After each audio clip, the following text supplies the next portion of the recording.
Hello, everybody, and welcome to the Sportcat Daily Gazette. I hope everybody's having a great day, and I hope everybody had a great evening last night. I didn't get to see all of you in the chat last night because we were doing what we typically do on the Paranormal Guys last night. We had two great guests. Hello, Wendell. Hello, Chris. Hello, Denise. Welcome, everybody. Glad you're here. So first off, we got to thank Ross at yergsradio.com. You can find us live there on www.yergsradio.com and Rainbow Radio. Of course, we are live in Australia on Radio X. Hello, everybody down there. Welcome. I hope you're doing well. And, well, I guess that's about it. We'll start off with some breaking news today. Let me get my screen brought up here. I can figure out how to do that.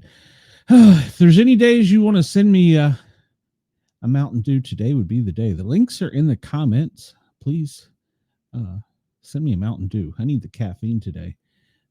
And of course, I need everybody to follow the channel, like, share, and subscribe. And hit that thumbs up button too, if you don't mind. All right, so we'll start off with some breaking news. This comes out of Pensacola, Florida. And the Naval Air Station, which is a submarine base there, Corey Station, they had a security incident, and over 160 responders, hello, Chris, over 160 responders had to respond from the county, in addition with the military and federal security officials, to what was reported as a shots fired. Twitter tried to run wild with this story and embellish it and put all kinds of silly spins on it. But according to the police, the sheriff there, they responded, and apparently it is unfounded. So do not believe the social media sites that are spreading false information. I have this, I'll update it to make sure that I'm still correct. Law enforcement found no signs of active shooter, according to Sheriff Chip Simmons. So the active shooter response started after receiving a call that a person had heard 3 gunshots in a building at Corey Station. The sheriff's department responded. Military City Police Department of Pensacola responded. And of course, that brought fire from both city and county, as well as the Naval Air Station, military and security officials. All total over 160 individual responding units, including EMS. And they're going to be on the scene for a little while to continue sweeping. I turned on the radio for a little bit, and I heard him calling for the rabbit tool to pop doors. So it sounded as though they were still searching. But according to 2 news sources, and I'm going to quote the Pensacola News Journal as it is the most local, it is unfounded. The Naval Air Station, Pensacola, posted that a security forces and local military and law enforcement responded to active shooter at Corey Station, which, as I said, was a submarine base. And as of currently, they have found nothing.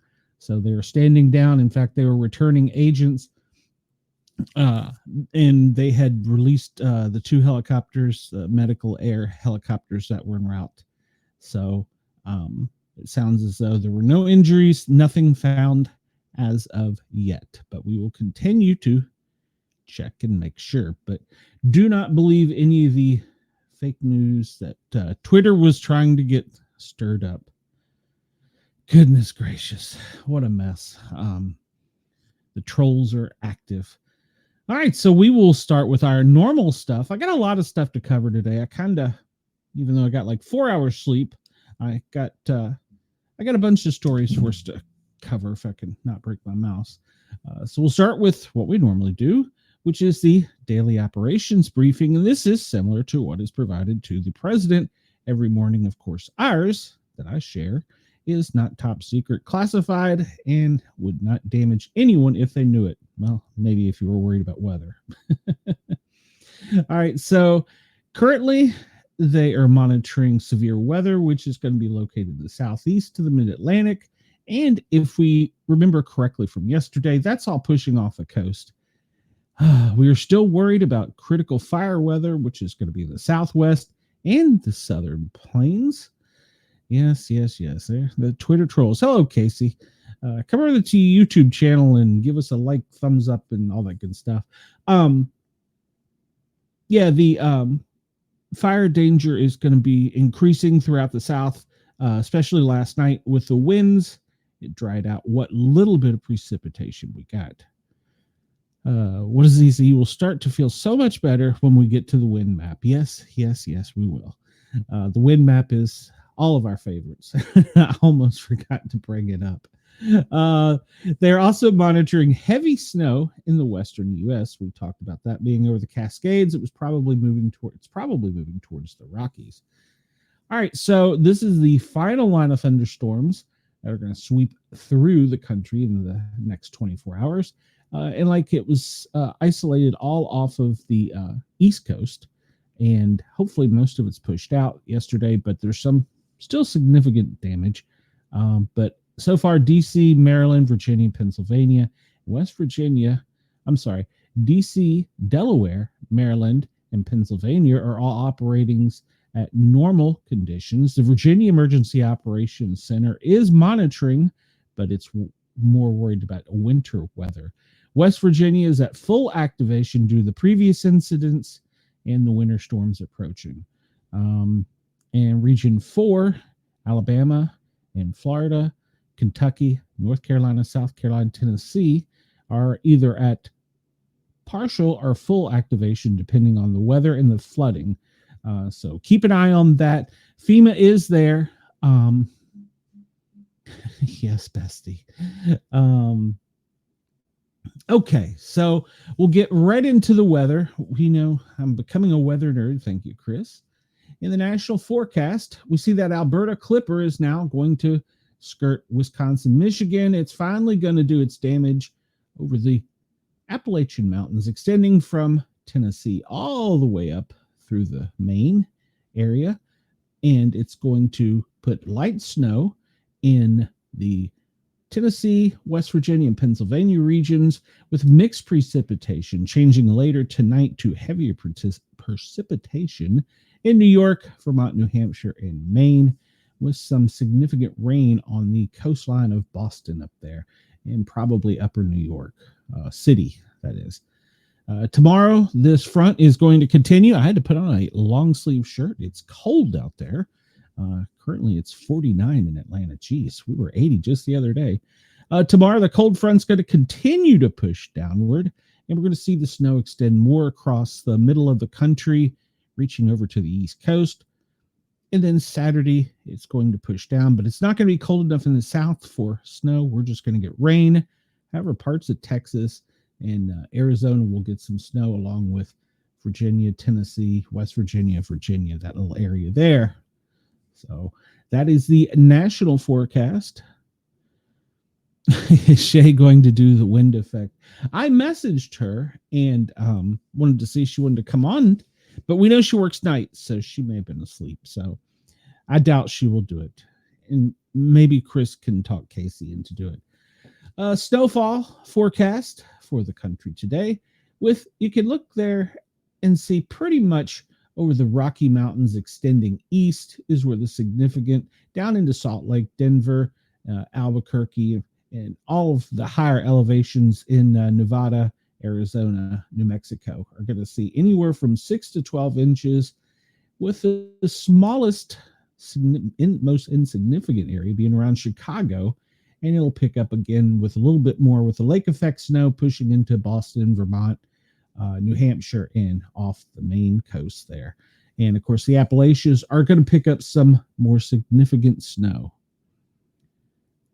Chris says it's 49 degrees. His prayers are with everyone suffering through that hell on earth. Yes. Yes. Personally, I would like a little more snow. Okay, so the significant fire danger today is pretty much isolated to West Texas, New Mexico, kind of a little bit up there around the Four Corners region. Not so much. More to the east of that, above Texas. And tomorrow, it's going to shrink slightly as the precipitation moves further south. The only significant hazards to look for, it says this is from March 8th through the 12th, so they're already looking past the weekend. FEMA's already looking for the weekend. Heavy snow in the Cascades, with precipitations to 3 to 3.5 feet. Ooh, goodness. High winds up in the Rainier Mountain areas, of course, down in Denver, and that's going to extend all the way down almost to Mexico. And they're going to have some high winds in the islands of Alaska. We cannot forget the islands of Alaska. As we've reported, FEMA is activated mostly at operating status, with the exceptions of a few states that are worried about the wildfires in the snow. And of course, they're still doing the rehousing, and with 12 direct missions, that's all being supported by the federal government, other agencies. The fire elevated risk is being monitored in the lower southern western region of the country. At this time, there's no activation for it as of yet. So let's hope that continues. Wildfire, Welder, this is the final report. It is 95% contained, and it burned off, it says 803 acres plus 603. Okay, so they have two sources for that. Apparently, that was from a neighboring railway fire. And in Duke, Bexar, Texas, it was 244 acres burned, plus or minus 94, and it is 90% contained at this time, which is good news.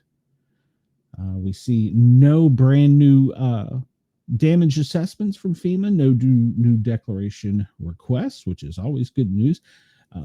I'm kind of surprised more haven't popped up because of the wildfires and the storm that came down from Canada and wreaked havoc. You put a tariff on them, and then they go crazy and send that Canadian weather. Keep that Yankee dander. All right, so we're looking today at the presidential schedule. 9 o'clock was the in-town pool press call, and there's no press briefing as of today, but there are going to be some executive orders signed at 1400, 2 o'clock Eastern Standard Time, and I do not know what they are. We will cover a little bit of news, but I don't have any information as to what the executive orders are at this time. I should have researched that, but I'm a slacker.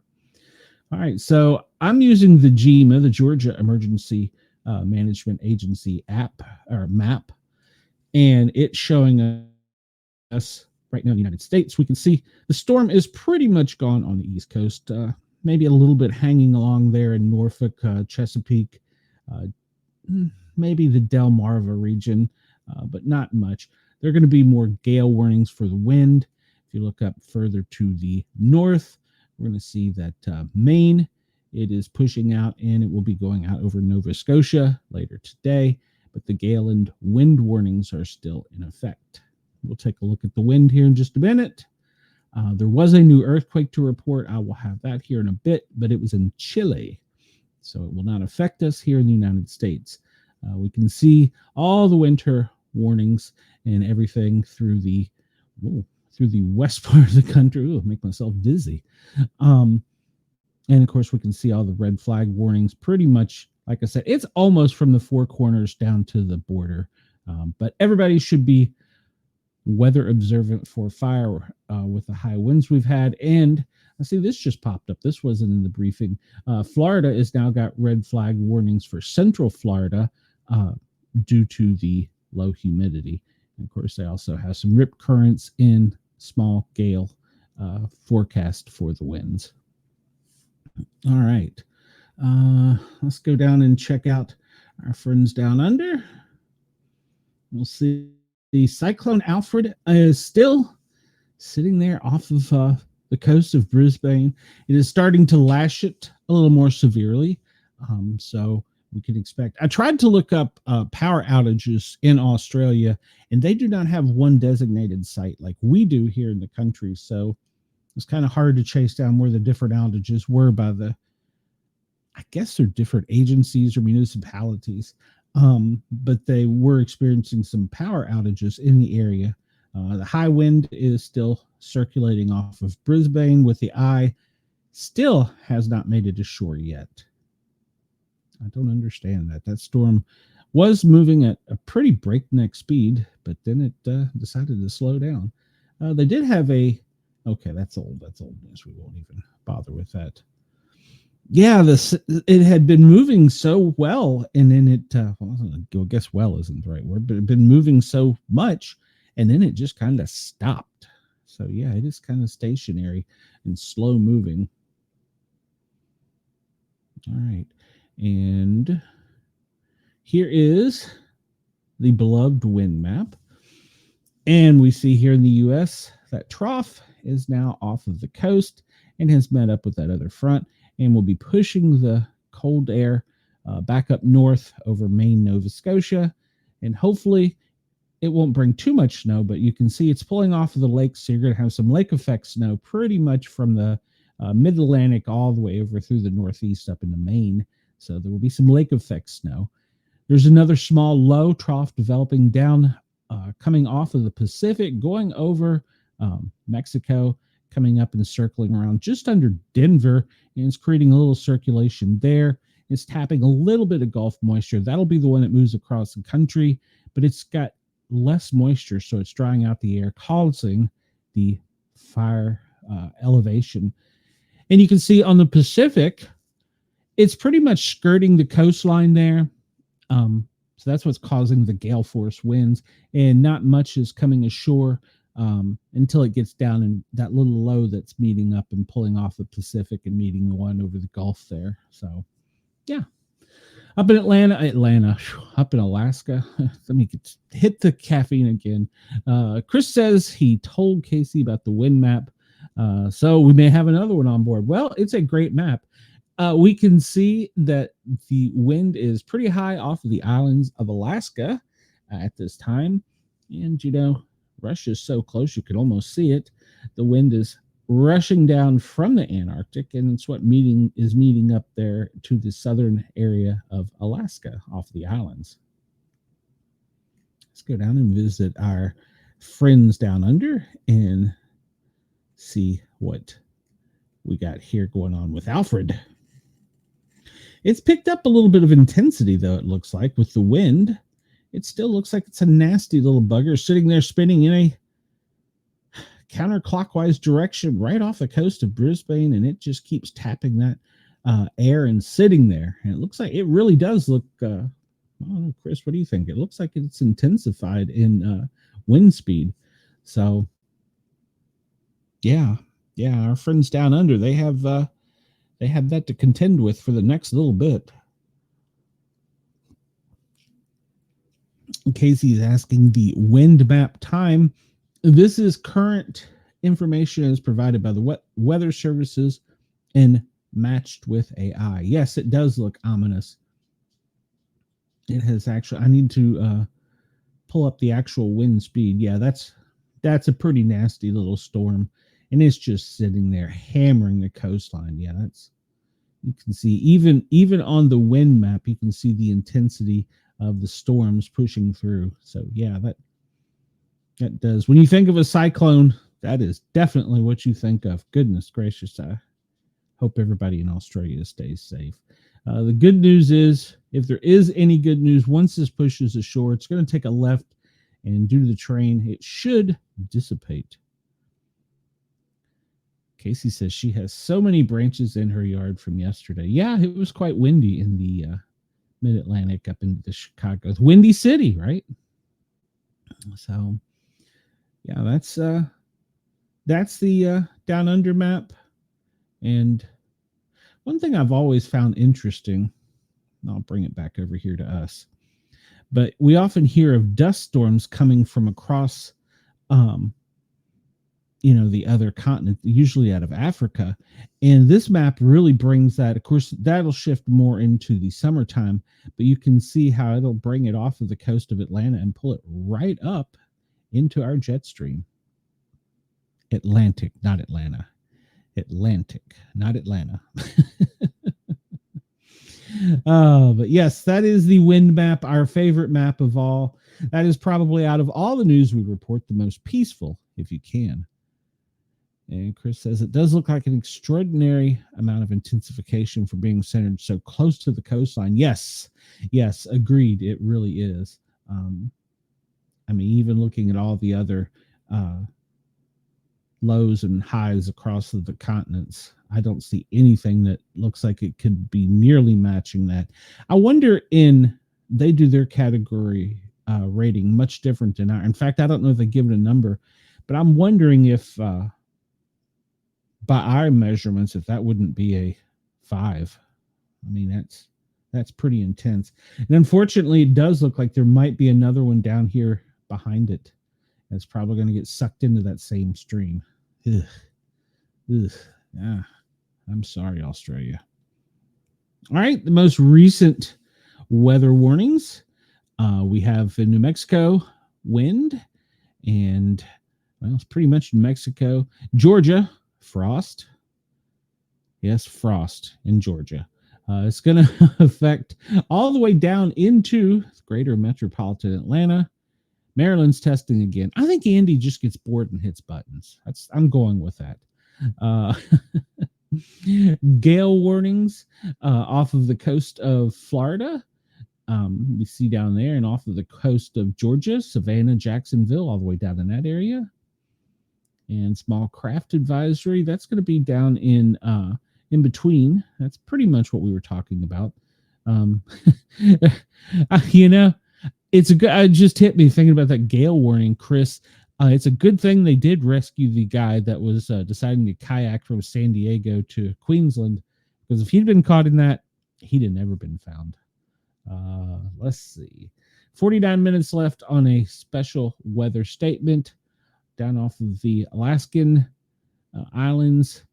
It says that it's winds and snows across the islands will move downwards in the next few hours, producing poor visibility, gusting snow, 20-mile-an-hour winds. Overall conditions are gradually going to improve.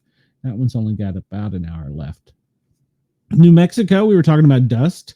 With it being so dry down there, they are having a dust storm warning for the next few hours, centered over Deering, New Mexico, and that is severe. Yeah, not surviving in that kayak. He's very fortunate he got rescued. Let's see. Wind advisory for Connecticut, Maine, New York, and Vermont. And let's see. Flood warning for Michigan. Small craft advisory that's off of the Great Lakes of Ontario. So that's the winds picking up over the Great Lakes. There's a gale warning too. So yeah, that wind's going to pick up and pull the snow off of the Great Lakes and take it all the way over to Vermont, New Hampshire. Whew. So let's see. Yeah, more small craft advisories. That's centered more around Buffalo. And what else do we have? More small craft advisory. Dense fog. Where is the dense fog at? That's off of the upper part of Long Island, off the coastline of Long Island. I wonder if that's that crazy fog they were talking about that you can't see through and has a chemical smell. And let's see. Winter weather in Arizona. And wind advisory in Virginia, West Virginia. Of course, we talked about all the winter. We didn't talk about Nevada, but looks as though they've got a winter weather advisory for Nevada. That's the upper elevations. Yeah, we did talk about that. So, and high wind warning. Of course, we talked about that throughout the mountains, and dust storm. And it looks as though that is about it for the warnings. If you want to check out this site, it's actually a great site. Frost advisory in South Carolina. No, it's going to keep going further and further south. If you want to find this site, you can go to weather.wxwarren.affirmtech.com, and it puts them all together. And as you can see the time that they have left available on them. And then, of course, it rotates maps between activity, which is the current activity, thunderstorm activity, this possibility, their version of a wind map, which isn't very good, and then it shows any tornadic activity as well. And this is a free site. They do request tips, so if you find any of this useful and it saves your butt one time, it might be worth giving them a little tip. All right, so we pretty much covered all of the weather warnings. All right, so the fire smoke map, there's really not a lot of smoke, except for down along Mexico City, down into Guatemala. We're pushing it back like we're pushing back the illegal aliens. So there's not a lot of smoke. You can see that the fires are still concentrated there, just above Dallas, east of Oklahoma, in that little corner area just before Arkansas. And there's several small ones. There's some that have been picked up by traces on satellites but not confirmed. Wendell in Alabama, you're still burning in quite a few areas. We still have some fires in Georgia, and we are still concerned about the fires over here. They're still working on it. So bless those firefighters. Wind-driven fires and wildfires are two of the worst fires. You'll notice up in the top of the country there in the Maine, Vermont, New Hampshire, the northeastern region, where all that moisture is, there's no fires. The only fire we have down here is, where is this? Poor Farm Road, 293 acres. Where is Poor Farm Road? Was that New Jersey? They had a fire down in Fort Mott, 377. Silly humans creating these. We'll swing a little bit to the west and see, it looks as though Cheyenne's not got as many wildfires. 132 acres. That's right on the border of Kentucky, West Virginia. And this one here is 200 acres on the border. Tennessee, they are still working the Sevier County fire, but it's mostly contained. I look for that to pretty much go away here soon. Hicks Cemetery, that's also Sevier County. That one, they've got pretty much isolated. So that's good news. They were concerned there for a while about having to evacuate parts of the Smoky Mountains, which is not something we want.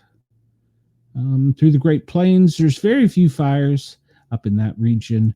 And there's only one up here. Was this Idaho? This is Idaho. American Bar. It's a prescribed fire, 230 acres, so it's controlled. And over on the west coast, over in the Cascades, the Yote, it's a prescribed fire as well. It's good to see California having some prescribed fires. All right. I don't think we can report any fires in Australia with this map. But we can see how bad our air sucks here in the States. Let's close some of these so you get a better look.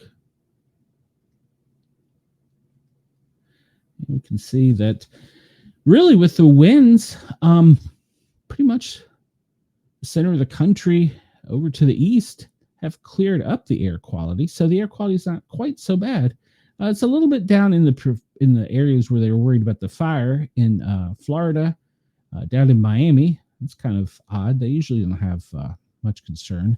El Paso, Texas, New Mexico, down in that region, Santa Fe, it's kind of high because of the smoke, I would guess. Los Angeles, your air quality always sucks. What can I say? I would recommend you move, but we don't want you to the south. No offense. All right. So I checked this out. I'm also going to cover some other things with this over on another website, because this one is really just covering the New England region. You'll see occasionally something will pop up, like down in Texas. But it's, for the most part, the people reporting this, I need to get Shay on board and see if she will report for West Virginia. And this is a free site. Anybody can join. You can go to the New England Fire Rescue Newsnet and you can report it. You can join up by being a dispatcher. It's free. And you just listen to your police fire radio and you report what's going on in your area. So the most recent incidents we have Wilton, Connecticut, a working fire searching for a possible person in the. No, I'm sorry. Working fire. Okay, no, it's not working fire. It's Wilton, Connecticut. Police and fire searching for a possible person in the Norrock River, last seen 24 hours ago. Well, hopefully they find him. Rockport, Maine, Granite Street, a third alarm for a fire in a two-story wood frame dwelling. Medford, second alarm, and has reported that officer in charge has reported the bulk of the fire is knocked down and they're opening up, which means they're opening up to let all the smoke and heat out so that they can see if they got any more hot spots. You can see how that went from a regular alarm all the way up to a second alarm in Medford. Manhattan, let's see, this was about 5 this morning, 435 East 105th Street. Battalion 12 reports fire is knocked down, and they have not had, they're canceling all the special units. What did they have? All hands operating. That's a 1077 for a box alarm. The apartment 7H of a 20-story, 200 by 200 high-rise occupied multi-dwelling. So that point in time, it was at 4:57. It was doubtful. We'll hold the initial alarm. It looks like come in. Would it come in about 4:40, somewhere around there? Yeah, 4:45. In Chambersburg, Pennsylvania, Chambersburg Fire Department was on scene for a working fire in a 50 by 600 chicken barn, well involved, extending to the brush. They were requesting mutual aid for tankers. Tankers, just what it sounds like. It's a water tanker. Oh, and that's bad news for the Northeast with the chicken industry.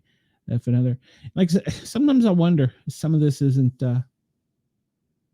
man-made, man-created. In Manhattan, they had a stabbing early this morning at 3 o'clock. Patient was transported in unknown condition. And let's see here. At about 3 o'clock in Dallas, Texas, this is local. They had a high-rise occupied multifamily dwelling. Doesn't really say much about what the fire was. We'd have to Google that one to find out more. Pottstown this morning, Pennsylvania. They had a working fire in a 2-story private dwelling. And let's see, this is an update on a 2 o'clock box alarm in Manhattan. They had a gas leak on scene with a high activation of CO, and they activated a strike force team. In Bristol, Pennsylvania, they had a working fire in a 1-story private dwelling. New Jersey. All right, so we're getting back into yesterday's news where they had the fire in New Jersey. So that's pretty much it. They're still searching for the missing person, it looks like. So we will keep an eye on those news stories. If anything comes up, anybody wants to update me, let me know. And this is the event map. And I tried to scan over it real quick to see if anything new had popped up. And it didn't really look like much was new. I mean, aside for the weather conditions, I didn't see anything that just jumped right out at me. Most of the things were kind of old news. I wish they would take them off after 24 hours. But I didn't really see anything that was new. I'm going to scan again to make sure. A lot of these are weather, so those are obviously going to be on there for a while. Oh, we didn't have this one yesterday. So this is, they call this a social incident. It is a cyber attack disrupted systems at Washington hospital. So let's see if we can view any details on that. I hadn't heard of that story. Let's see what we got. United States cyber attack disrupts systems at Washington hospital. Let's see what the source link is. Cyber attack disrupts system at Washington hospital. Colfax, Washington, Whitman Hospital and medical clinics and internal electric caffeine is not kicked in. Electronic systems are down following a cyber attack. If you have an appointment at the hospital or any of our clinics for Wednesday, 5 March, please understand there may be delays, but we may remain open. There may be delays. We may remain open. We may close. Who knows? That's really vague. The hospital wrote on a March 4th Facebook post. They didn't disclose any further information. We may be open. We may close. We may all go home. Who the hell knows what we're going to do? Yeah, that's pretty good reporting. That's worse than my reporting, for God's sakes. Oh, all right. Well, I just closed my map out. No, I didn't. I'm sorry. It's still over here. We may be open. We may close. Who knows what the hell we're going to do? Yeah, good deal. Let's see. That one's an old story. These should all be old stories. Public says shooting over a basketball game near Baltimore leaves 2 dead. No, that is new since yesterday afternoon. And official infrastructure traffic disruption. Oh, that's right. This is BWI. We covered that the other day. And that's going to be weather. Oh, that's funny. Chris, you're right. That is not going to help the egg. And what's funny is, we get these from, and that's one of the things I like to highlight. I use so many different resources, but you don't see that at all on the National Emergency Event page. That to me should be something that we should be covering. Maybe I'm wrong. Let's see. We did that one. Still a question mark down over the Keys. No, this is a new one. Gulf of Mexico, mysterious affliction causing endangered sawfish to spin and die has resurfaced. Okay, that's got me curious now. What does I've got to know more. A mysterious affliction that causes prehistoric endangered small-toothed sawfish to spin erratically in Florida waters and often die appears to have resurfaced, with more than 50 deaths recorded last year. Following a roughly 9-month lull, there have been 22 reports of the odd spinning behavior involving sawfish in waters around the Florida Keys since December. That's what's prompted this alert. It's unclear what is causing the problem that has led to the 54 sawfish deaths last year. The agency reported that testing for parasites, bacteria, viruses, and I lost my place, parasites, and more than 250 chemicals, as well as checks for such issues as toxic red tide, have turned up nothing definitive. Scientists have discovered some subtle changes in the brain tissue. I would think if they were spinning sideways, that would probably be like a stroke to humans in the afflicted fishes, but more research is needed. Unfortunately, the way we research it is we pick them up and we kill them. The sawfish are related to rays, skates, and sharks are named for the elongated flat snout that contains a row of teeth on each side. They have been around for millions of years and can live decades and grow quite large, as long as 17 feet. They were once abundant along the coast of the southeastern U.S., but are now located mainly off southwestern tip of Florida, the Keys Island, and their habitat is continuing to shrink. Legislation has approved $2 million to fund the investigation into sawfish deaths. That's too easy. So one theory is that the lengthy heat wave, there we go, solar, whatever, the climate change is the blame. Has bleached many corals and changed the algae in the ocean. Scientists have found a number of toxins in fish tissues that are currently being investigated as potential causes. Okay, so is it a toxin or is it climate change? And in recent years, manatees have suffered a major die-off because of pollution. Has killed much of the seagrass that they eat off of. There's going to be officials fed tons of lettuce to manatees that gathered in winter outside a power plant for 2 years, and the manatee numbers have rebounded somewhat. with 565 deaths reported in 2024, compared to 1,100 in 2021.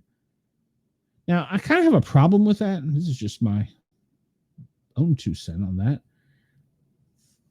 If we're bringing lettuce to the manatee, are we not making them domesticated? I mean, it's going to increase their perception of humans. Oh, they may have a head of lettuce for me. I don't know that that's a good idea. But I guess on the other hand, we don't want them to die either. Elongated flat snout would be a cool band name. Well, elongated fat snout, phallic flat snout would be better, I think. All right. We'll scan around here a bit more, see what we see if anything new pops up. This is still the infrastructure down in Port of Haiti. Port of Haiti? Haiti. Port of Haiti. Good Lord. Now, it just makes me wonder, Chris. I mean, not that I'm against feeding them, because I'm certainly not, but their biggest threat, aside from the fact that pollution is killing the seaweed to eat, but their biggest threat is man in boats, So they see a human, they go, oh, food, thump, hit with I don't know. I'm just thinking out loud.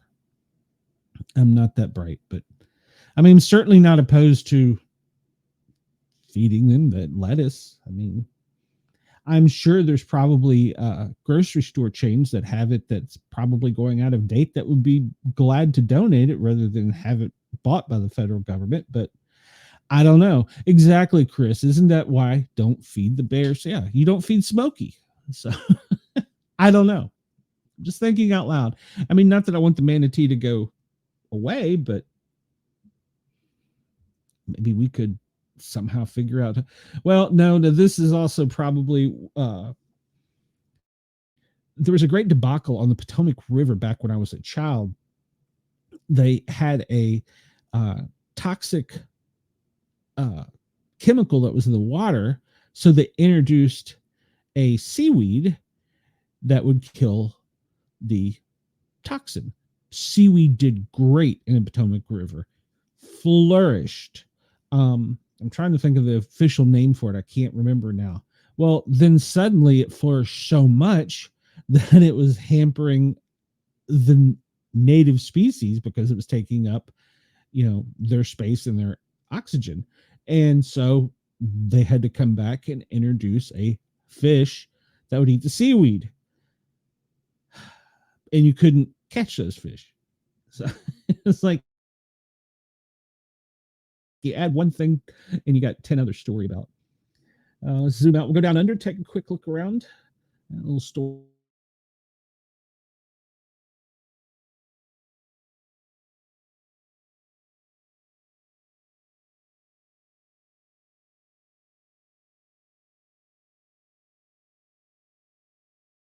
Flash flooding, storm surge is a concern as it moves inland, as Cyclone Alfred moves inland. And as of 6 a.m. local time, it was still, the eye was offshore, the Coral Sea. This is probably going to be powered on. That's the explosion that we talked about a couple days ago. And infection hazard, second case of Japanese encephalitis.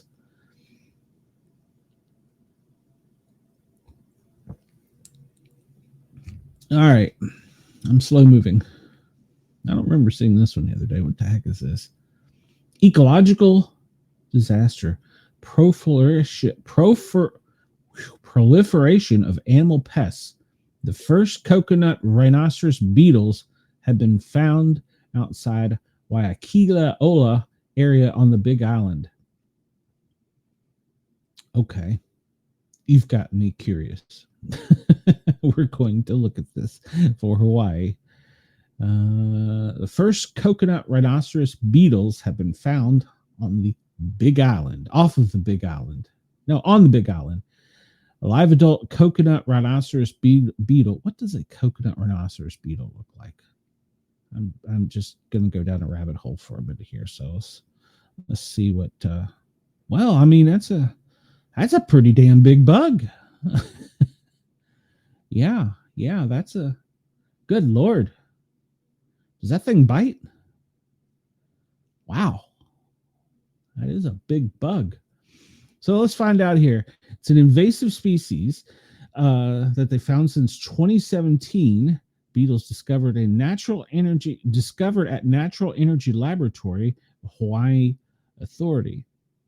It was found near a laboratory.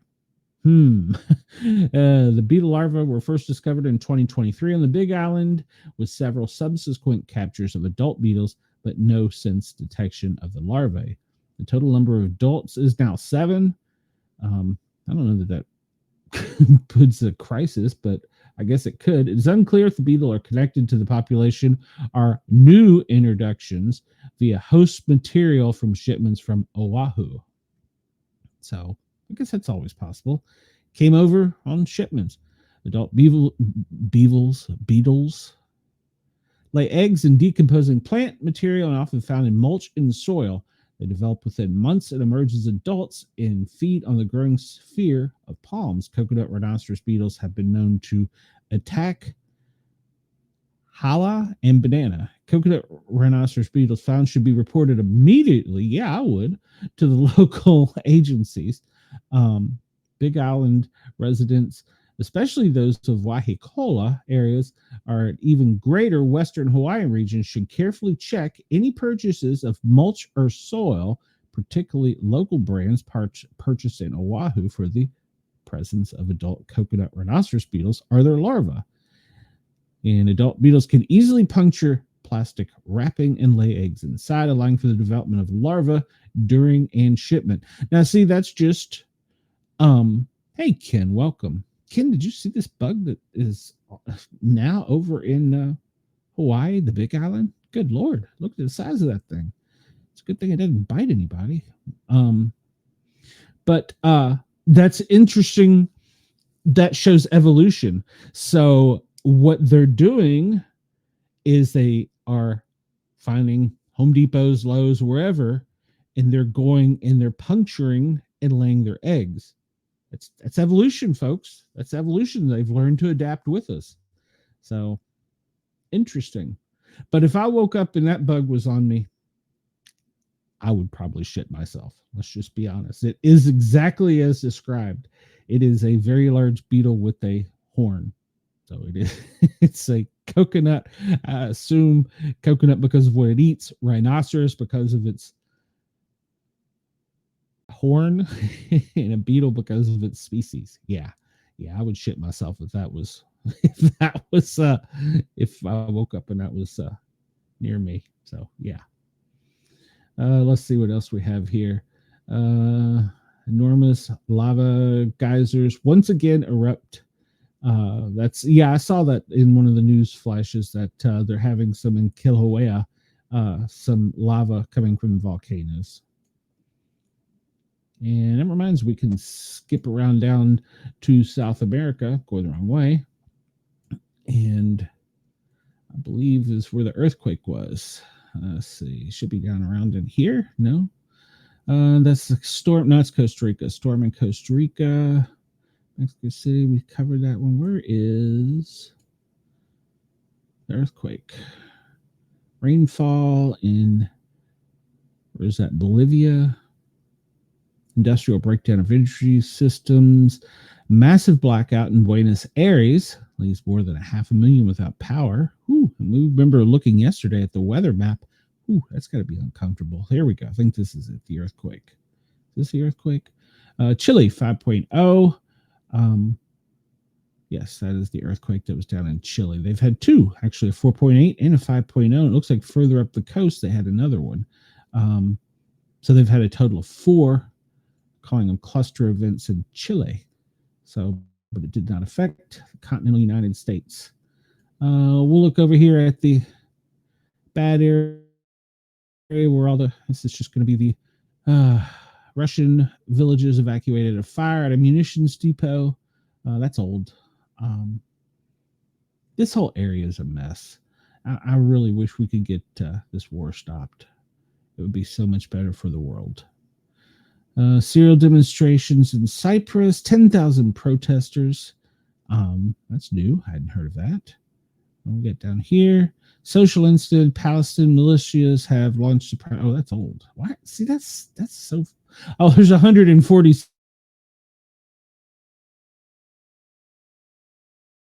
that go down there. It's just such a mess. Have a man holding a gun. Social incident, that's old. Maybe by the color of them. Yeah, because this goes back to, in Yemen, back to 23. They should clear this map much better than they do. I understand we like to spread fear. Traffic incident. Railway bullet train services have been halted for 3 hours after trains have decoupled. I should have got that restored by now. An explosion in Japan leaves 1 dead, 2 injured at a Toyota affiliate factory. That's not good. And I don't see any of the dreaded radiological signs, so that's good news. I'll get the biohazard, but we know that's Texas for the measles. And I don't have a current number. Yesterday it was 159, wasn't it? So that pretty much looks like the event map. We'll switch over to the disaster alert map and look at the recent things. Weather, which we've all talked about, are the main things. We'll zoom out a little bit so that we get a much larger world view, and weather and wildfire. High surf, if you like to surf. Flash freeze in Ontario. In Oshawa, Ontario, flash freeze warning. Ooh, not interested in any of that. Then we talked about the fogs up in the Northeast. Volcanic activity in Japan. Landslides in Mitumbia. I'm learning my geography, Chris.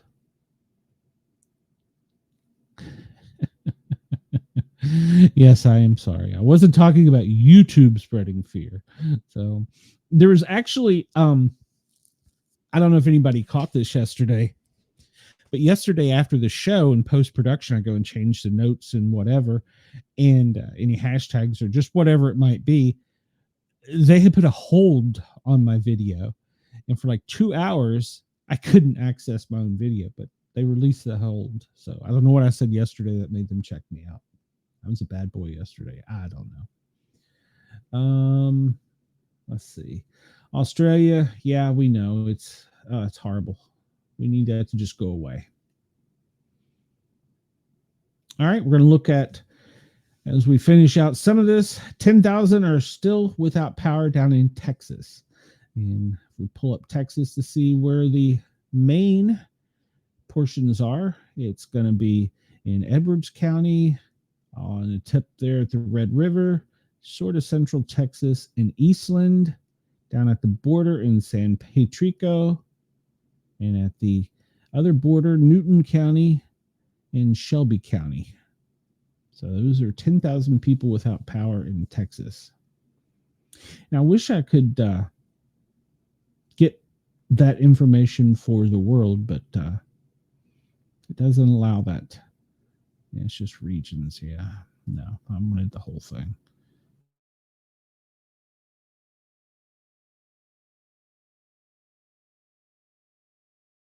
Do we have a change in Texas, California? California has now, since I brought this up, has entered the picture with greater than 10,000 people out. Where?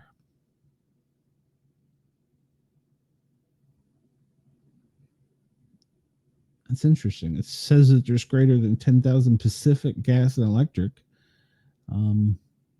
What region of California is that? It's interesting it brought it up, but then I guess it's not showing because of their population density enough here.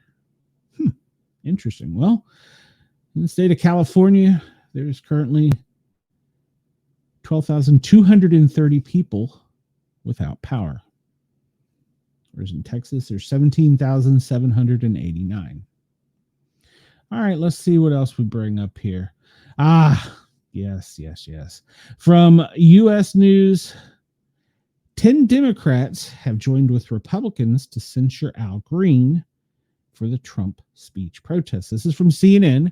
10 Democrats joined with House Republicans on Thursday to censure Al Green for his protest during President Trump's address to Congress this week, a formal condemnation of the Texas Democrats' actions. The vote highlights divisions within the Democratic Party over how some members protested the president's Tuesday night remarks. Locked out of power in Washington, Democrats are searching to find a compelling, unifying message to counter Trump. The new administration is struggling to play out only in Capitol Hill, but not only in the Capitol Hill, but across the country. Divergent tactics were on full display during the speech, with some Democrats holding signs, walking out, or just plain outright boycotting, and others took a more muted approach by wearing different colored clothing. Al Green was angry. Chris says Al Green was angry because he missed the 3-foot putt for par.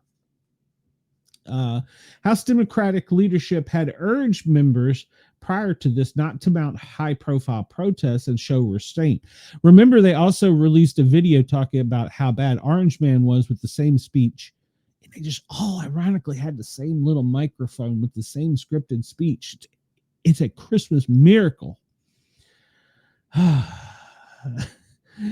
Democrats were previously failed to kill the effort on Thursday.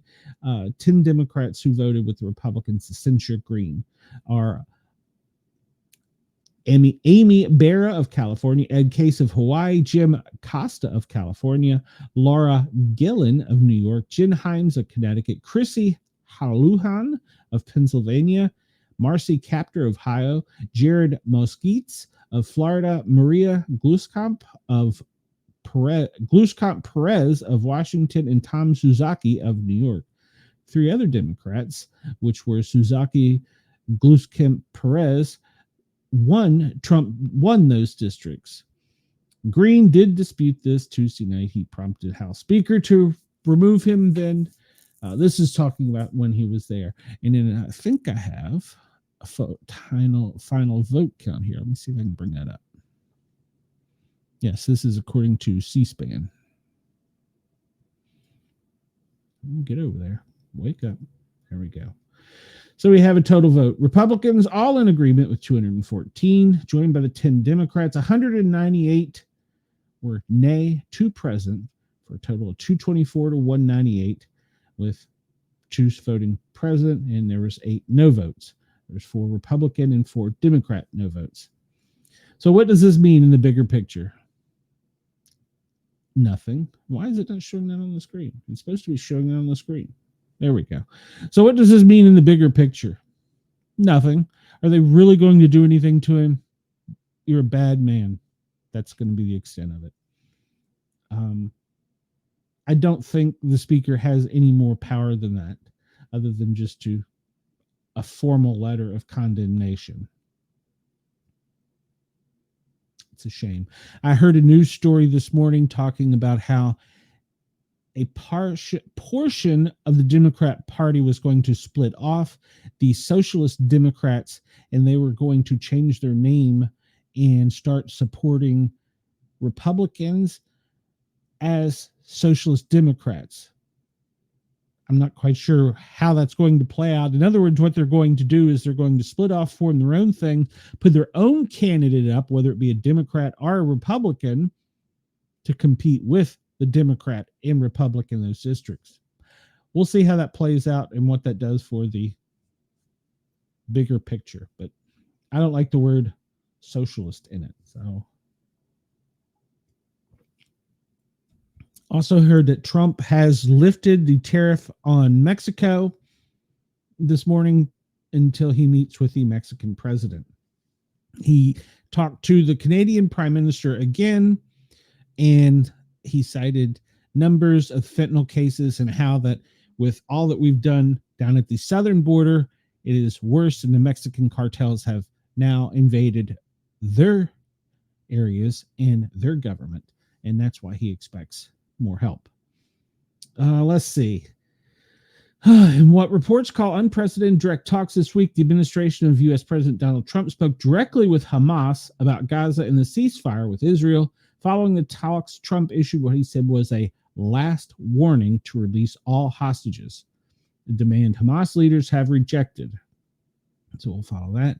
Ukraine, we're day 1106. Oh, Shay wants in. Hold on, Shay. I'll send it to you if I can figure out how. Copy. You, Shay, but you did miss the best part. Where are you at on here?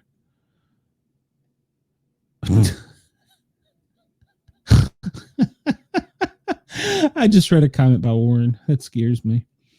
Warren, jump in the chat. Only if you're in the chat. Warren. All right, so I sent Cheyenne the link. She may hop in here for a few minutes with us. Let me close that. So we're in day 1106 of the yes, she's about to be here. Of the Russian invasion of Ukraine. Amid the Trump's administration withdrawal of U.S. support for Ukraine, pauses in both military and intelligence, EU leaders are holding an emergency summit in Brussels today to discuss the increase to their military budgets that could strengthen it.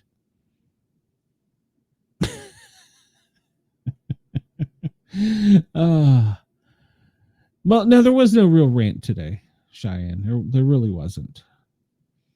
Let's see. Unnamed government sources say the U.S. President's administration is planning to revoke temporary legal status to some 240,000 Ukrainians who have fled the United States amidst the Russian invasion of their country.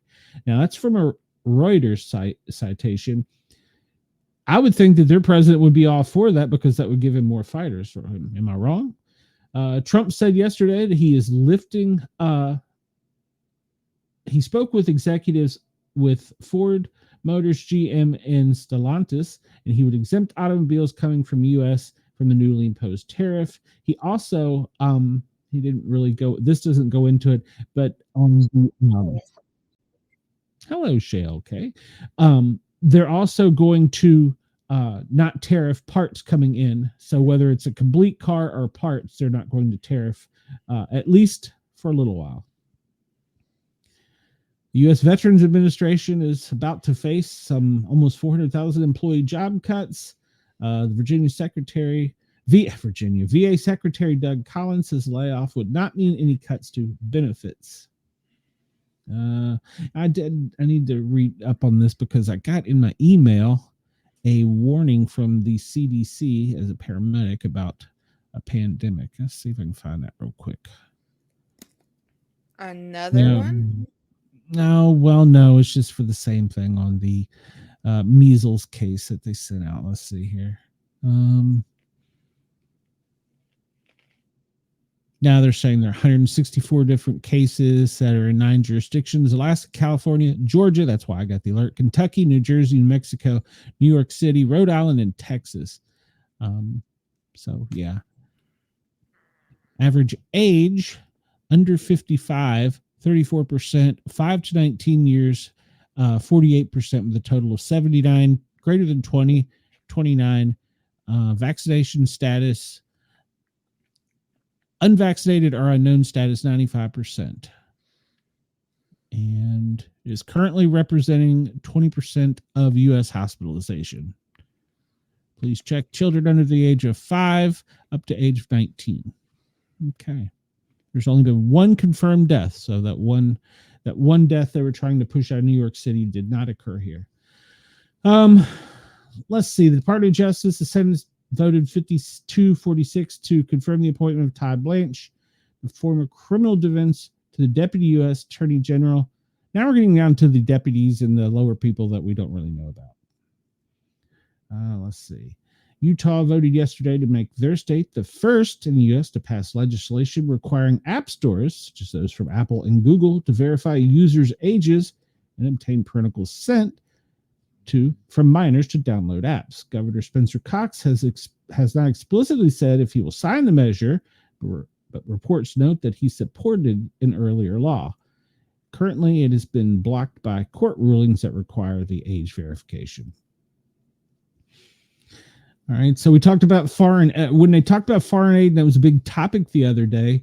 The Supreme Court, in a 5-4 ruling, rejected the bid to freeze nearly $2 billion and ordered a lower court judge to clarify his earlier ruling requiring the release of funds to U.S. foreign aid workers that has not already been completed.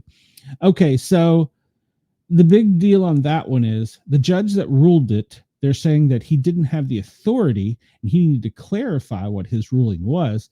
And then one of the justices tore into him and said, "You got your GED in Canada with your law degree, and you've only practiced law in the United States for 5 months. How are you ruling on a federal case in a local court?"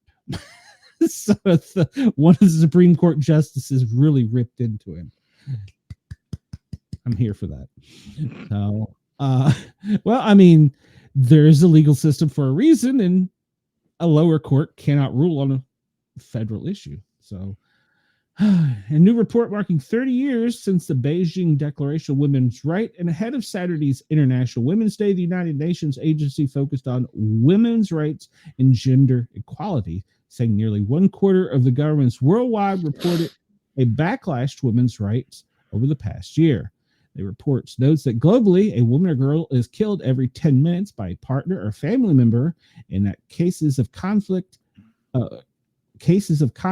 related sexual violence have increased by 50% since 2022, but does note progress on girls' education to access more access to family planning worldwide.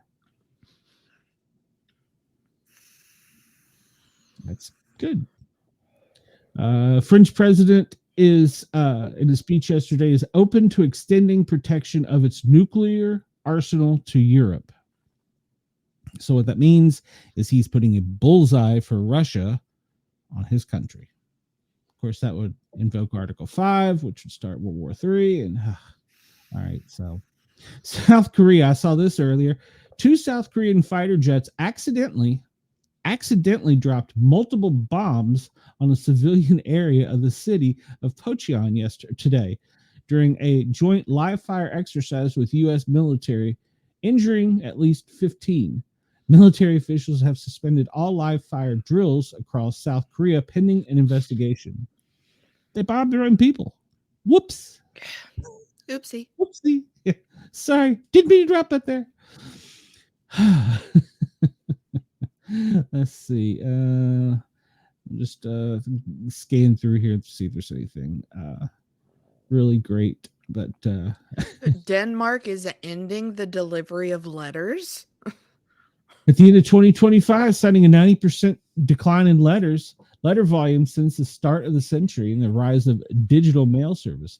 Report notes that Denmark has had a universal postal service for more than 400 years. Mail delivery a universal postal service. Yeah, so Huh. yeah. Well, so now you'll have to go to a physical mail place to get your mail. Or you'll have to go through private firms. Huh. Yeah.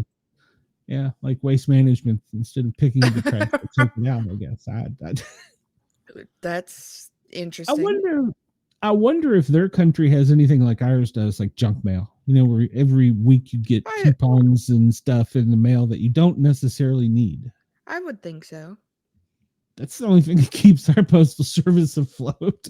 That and bills, baby boomers not having online bill payment. So yeah. Hey, I still get my bills through the mail. I'm trying to think. I think we still get our electric, but I think that's only because they don't have a because online service. At least around here, I know even for down here at mom's, whenever I lived in Anstead and when I was living in Craigsville, and I believe it is the same company in Summersville, but all like waste management for your trash and everything is literally through the mail. You can't do it online. Um, waste management and then like the sewer company. You get all that through the mail. Let's see, in Tennessee, I get the waste management electronically. I don't get anything in the mail. We're a little behind here. Yeah. Yeah. Well, well, no, you're not the only part of the country, but traditionally, a lot of people realize the postal service has more than one use. They have been known to spy on us. I don't know if people realize this, but they x-ray and scan every piece of mail that comes to your house. Hmm. And in addition to that, the postman is responsible for reporting if you don't open your mail for so many days, Hmm. especially with the elderly. So they have a lot of they're a multi-purpose agency, but a lot of people don't realize the back things they do for, like, the FBI, CIA. Well, no, that's right. CIA doesn't operate in the United States. Of course not. Of course not. Uh, let's see. I pulled the Reuters up just to see if there was anything interesting. And I did actually find one that I thought was interesting, what's that? um, which I wish I would have found it yesterday because it would have been more fitting. But apparently, as of Tuesday, there was the first Loch Ness monster sighting reported in 2025. Oh, do we have pictures? There is a picture, yeah. Is it any good? Is it a good picture? No, it's I It's mean no it's better than the original. no, it's I feel like the original one is a lot better, but it's I mean that really could be anything, but I Nessie was the OG cryptid for Yep. me. So there is a museum dedicated to Loch Ness. Um and they've announced the first potential sighting of the elusive beast in 2025. Of what they are showing is a black mass slithering underneath the chilly waters of the famous lake. They were handed over to the Loch Ness Center in Inverness by a witness who spotted the spooky shape and snapped a picture of evidence. Interesting. This the it was They said it had to have taken place over a period of several minutes, thanks to the favorable weather, offering a clear view of the mysterious movements, which I don't know how you could really count that as a mysterious movement, but Hmm. I mean I'm here for it. Unless it was going against the tide, maybe. Maybe. And the center's general manager had said that they've had numerous observations over the years, but this recent sighting has been particularly captivating. The conditions on the day of the sighting were absolutely perfect. This could very well be our first significant sighting of the year, further fueling the mystery surrounding Loch Ness and its most famous resident. Awesome. Awesome. I wasn't aware that almost every state in the country has a water monster. Were you? Yeah, I found that recently when we were The supposed to have the champs. Yeah, Uh, the only other one that I knew about was because my mom grew up in upstate New York, and actually my aunt lives in Lake George. And when and um they have Champ in Lake George, New York. yep, yep. And they have one in the Chesapeake Bay. I'm trying to think of its name. Oh gosh, but yeah, I yeah. mean, There's we Tennessee probably has one. we probably have them in the Kanawha River, but that's probably like a giant catfish that's been mutated.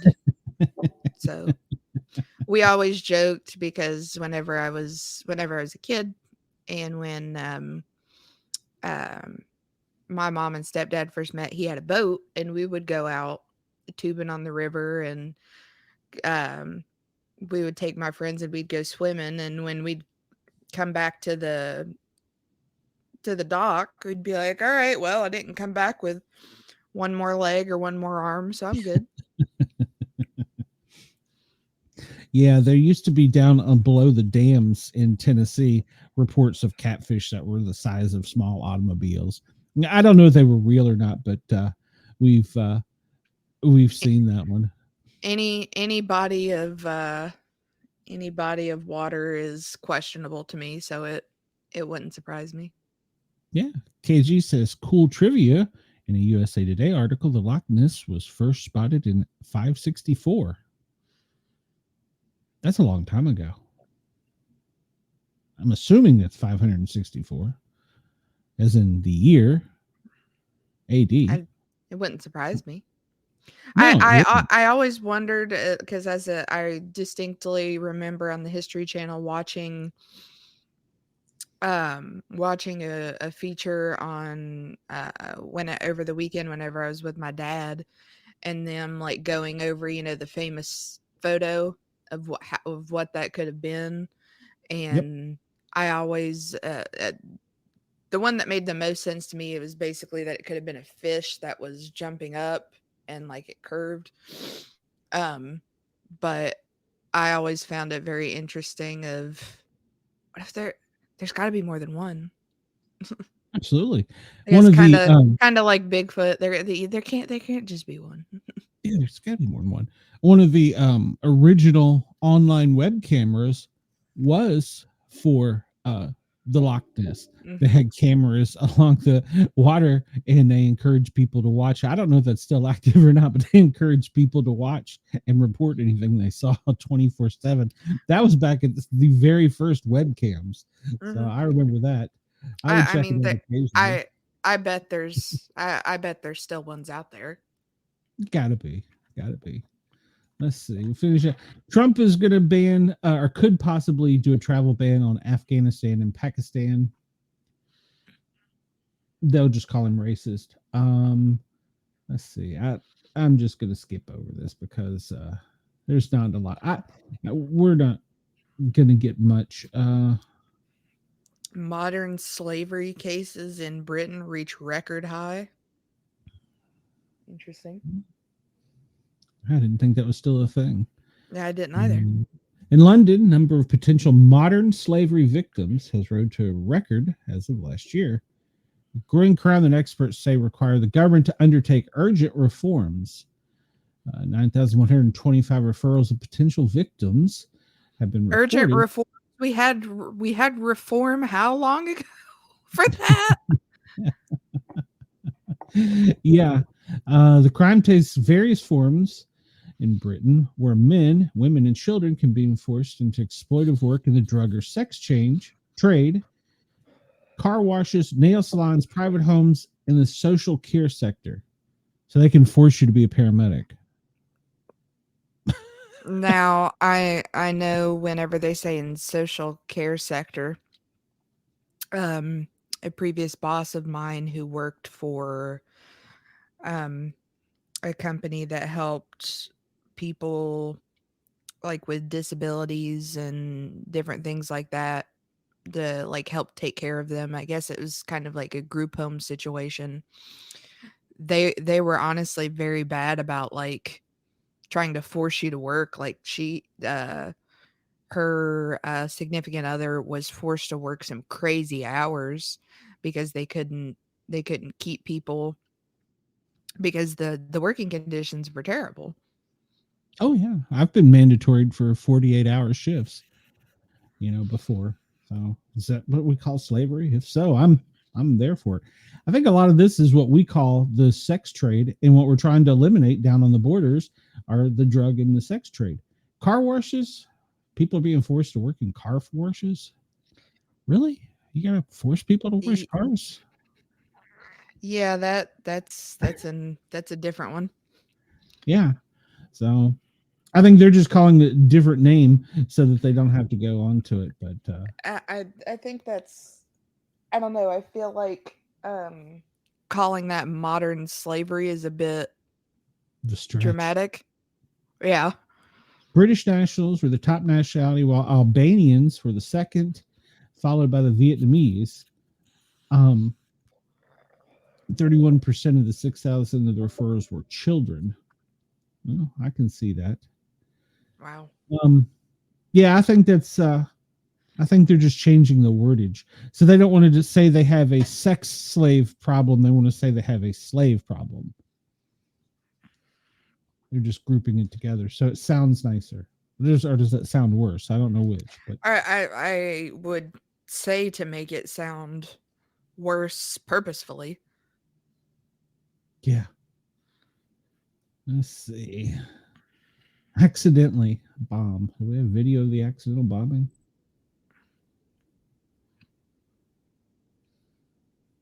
I see smoke. That's all I see.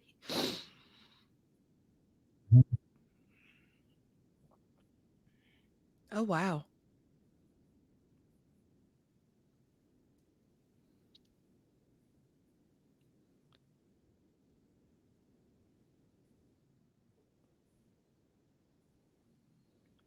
I mean that's terrible, especially if, 15 people were injured, but that's not nearly as bad as I expected it to be. It's crazy. Yeah. Whoopsie. Pope Francis is stable today. They'll probably change tomorrow. What I didn't ever actually read what happened to him. He basically developed pneumonia. Then he developed double pneumonia. And in the double pneumonia, he developed aspiration pneumonia, and he was put on a ventilator for a period of time. Oh And wow. then after he was removed from the ventilator, he suffered from what is pretty much caused by bronchospasms from where we've had the tube in there. So it caused severe asthma reaction. So he had to be Mm. reintubated. Um, but he's still battling the pneumonia, but it is it is lessening, and he's no longer intubated. But yeah, he had a real rough time because he had two different forms of pneumonia. He had just regular viral pneumonia, and then he had aspiration pneumonia, which is where it's exactly what it sounds like. Something went into your lungs and caused Mhm. an infection. So he had two forms of pneumonia. And then when they thought he was better and took the tube out, it caused him to bronchospasm, which is severe and asthma attack, which is basically all of your windpipe and everything swells up and gets mucus on it to protect itself, but you're efficiently breathing through a coffee stir. So size wise. So yeah, that's it's pretty bad. For Chris, they're considering a one-off expansion to 64 for the World Cup. I do have a story for Chris about soccer, so we'll cover that. Let's see. That's pretty much all for writers. This one, House Speaker's. Oh, this I found interesting. I brought it up. House Speaker Mike Johnson's chief of staff was arrested on for DUI after President Trump's speech. House Speaker Mike Johnson's chief of staff was arrested for drunk driving Tuesday night after crashing into a police vehicle following Donald Trump's address to Congress. Out of all the ways you could get a DUI, all the ways you get hitting a police car is probably the worst. Uh, Yeah. he Yeah. backed into a parked car, backed into it at about 11:40. Johnson said he's standing by Haynes, who he's known and worked for with more than a decade. Worked closely with him and trust him to serve as chief of staff his entire tenure Congress because of his reputation. They have full faith and confidence in his ability to lead. Um, but here's the Mm. funny part: he backed into the parked vehicle. He was issued with a citation. So they let him drive off? Your DUI, you hit a police car, but here's the citation. Did they allow him to drive off, or did somebody at least get to call home and say, hey, can somebody come get me a police? Well, what I would imagine is so he was arrested and taken in, so they took him into county, but they probably had somebody come pick him up from county and they just issued him the citation there because that incident that we had, it was something similar. They arrested and took him in, but then released him on a citation. So they would Interesting. have they would have left his car there, I guess, or had it towed. They had to have it towed. I'd like to wonder if we could find the damage to the vehicle. Catch up on comments here. Chris said that he would never have believed he'd see a dinosaur in South Florida, but he was just proven wrong. Yeah, we saw that. Well, You that missed that the, was that was just Glen in Florida. now there's a sawfish that's endangered. Any regular person that does it to a cop car, their life is practically over. I agreed. Agreed. Um, let's see if we can find a picture. I want a picture of the cop car, if they've got one. Just for giggles. Uh, I'm just scanning quickly to see. Backing into a police car. I mean, what kind And of car did he have? He should have had one that. was that in DC? Yeah, it was in DC right after. It was right after the Trump speech. But yeah, he should be in. He should be in trouble more than he is. And how do you back into it? Don't. What kind of car did he have that? Most new cars have. Yeah, I'm not seeing a picture. Most new cars have. The camera, backup camera, and it starts beeping at you if you're getting too close to someone. What the hell was he driving? Couldn't he afford a newer car? Good Lord. All right, here's one for you. Pamela Bach, Baywatch actress and David Hasselhoff, ex-wife, has passed away by suicide. She was married to David from 89 to 2006, and they shared daughters Taylor and Haley. She was an actress who formerly married to him. She was found dead in her Los Angeles home March 5th of apparent suicide, according to TMZ. Her family had reportedly not heard from her and went to check on her. She was found with a self-inflicted gunshot wound to the head. The statement shared with People magazine, a representative for David said her family is deeply saddened by the recent passing of Pamela Hasselhoff. We are grateful for the outpouring of love and support during this difficult time, but we request privacy as we grieve and navigate through this challenging time. I have two daughters, one Taylor, 34, and Haley, 32. And that's pretty much it. Don't normally report on those type of stories, but since it was Hasselhoff's. All right, here's the story. I'm hoping you would come on for this one, so you could do the fancy word salad for me that I don't understand. Oh, Cheetozard. Charizard shaped Cheeto. $87,840 was the And final sale price.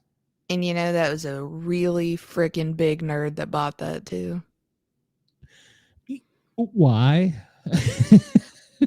Why? That is a big Pokemon collector that was like, I've got money I just need to spend on stupid stuff. So here, let me buy a Cheeto.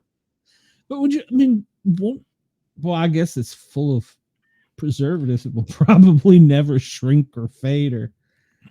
Like, There was another case of one like that happening years ago, but it was something else. It wasn't Charizard, but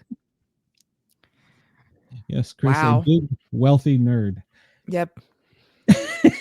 Yep. And I that's a push to even say Charizard. That like it looks like a dragon. I don't know what Charizard looks like, so hold on. I'll pull up a picture of Charizard. How do you spell It just Charzid? No, that wasn't it. Yeah, no, that's it right there. That's it. Okay, hold on. We'll go to. I mean, It's basically a dragon, but yeah. it just happens to also be orange. I can see the. I can see the likeness. I mean, I just maybe. I just feel like that's a big push. Almost $90,000. Okay. And whoever was that on eBay?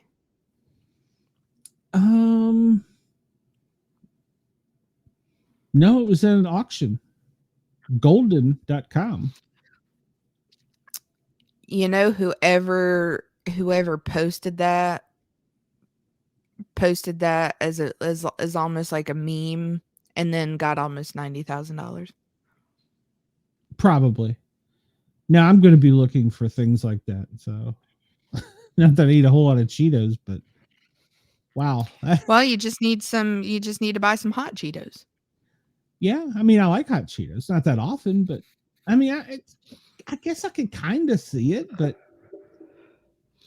I Yeah, just but I don't feel see like the you could also $90,000. no, you could put like dragon Cheeto and Yeah.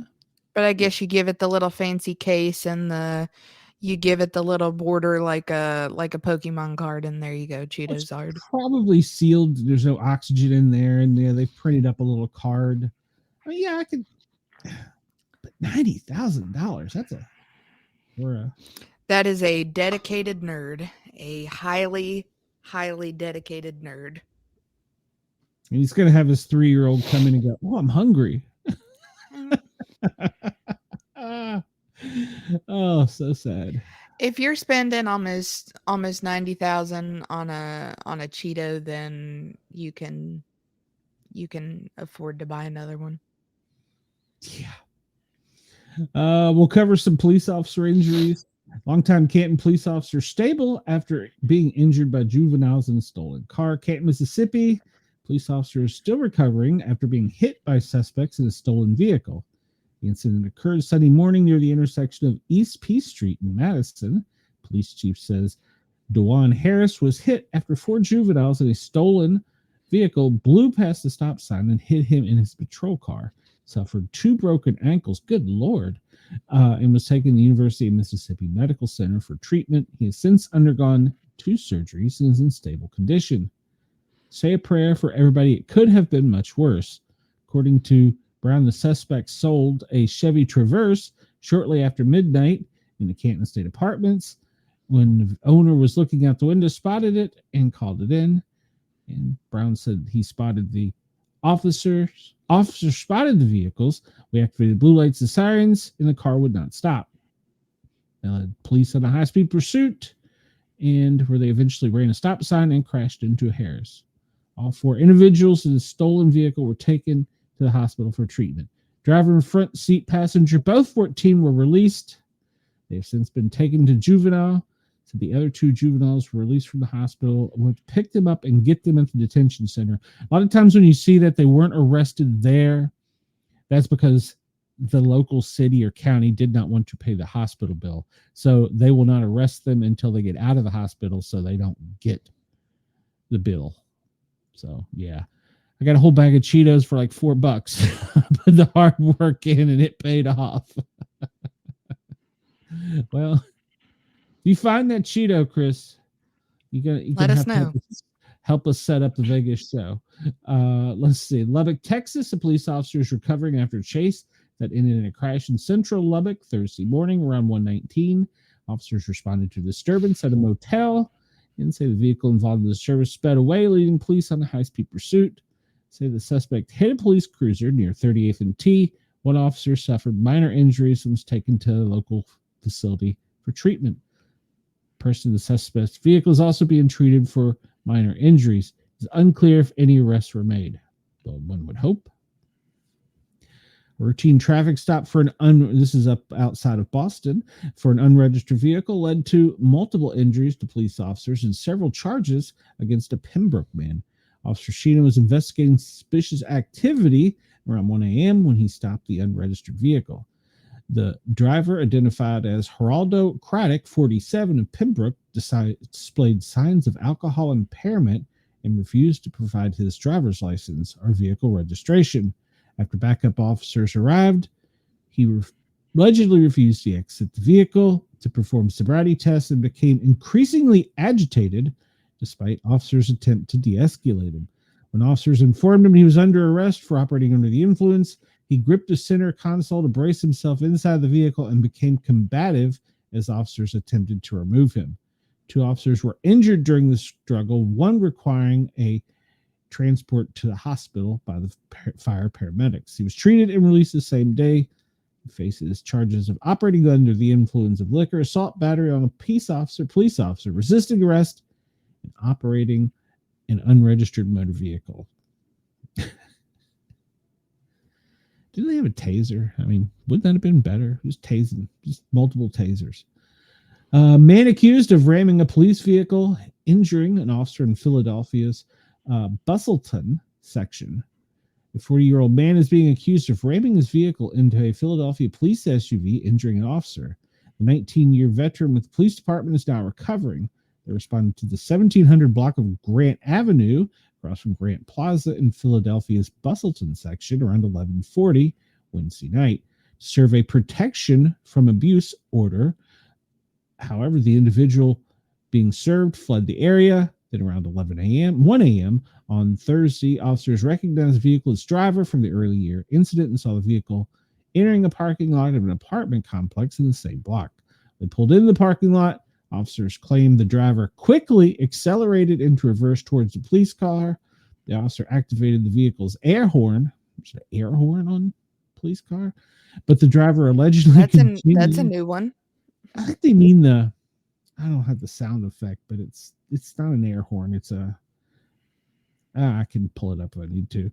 He appears to have intentionally put his car in reverse and rammed, traveling in reverse, the police officer.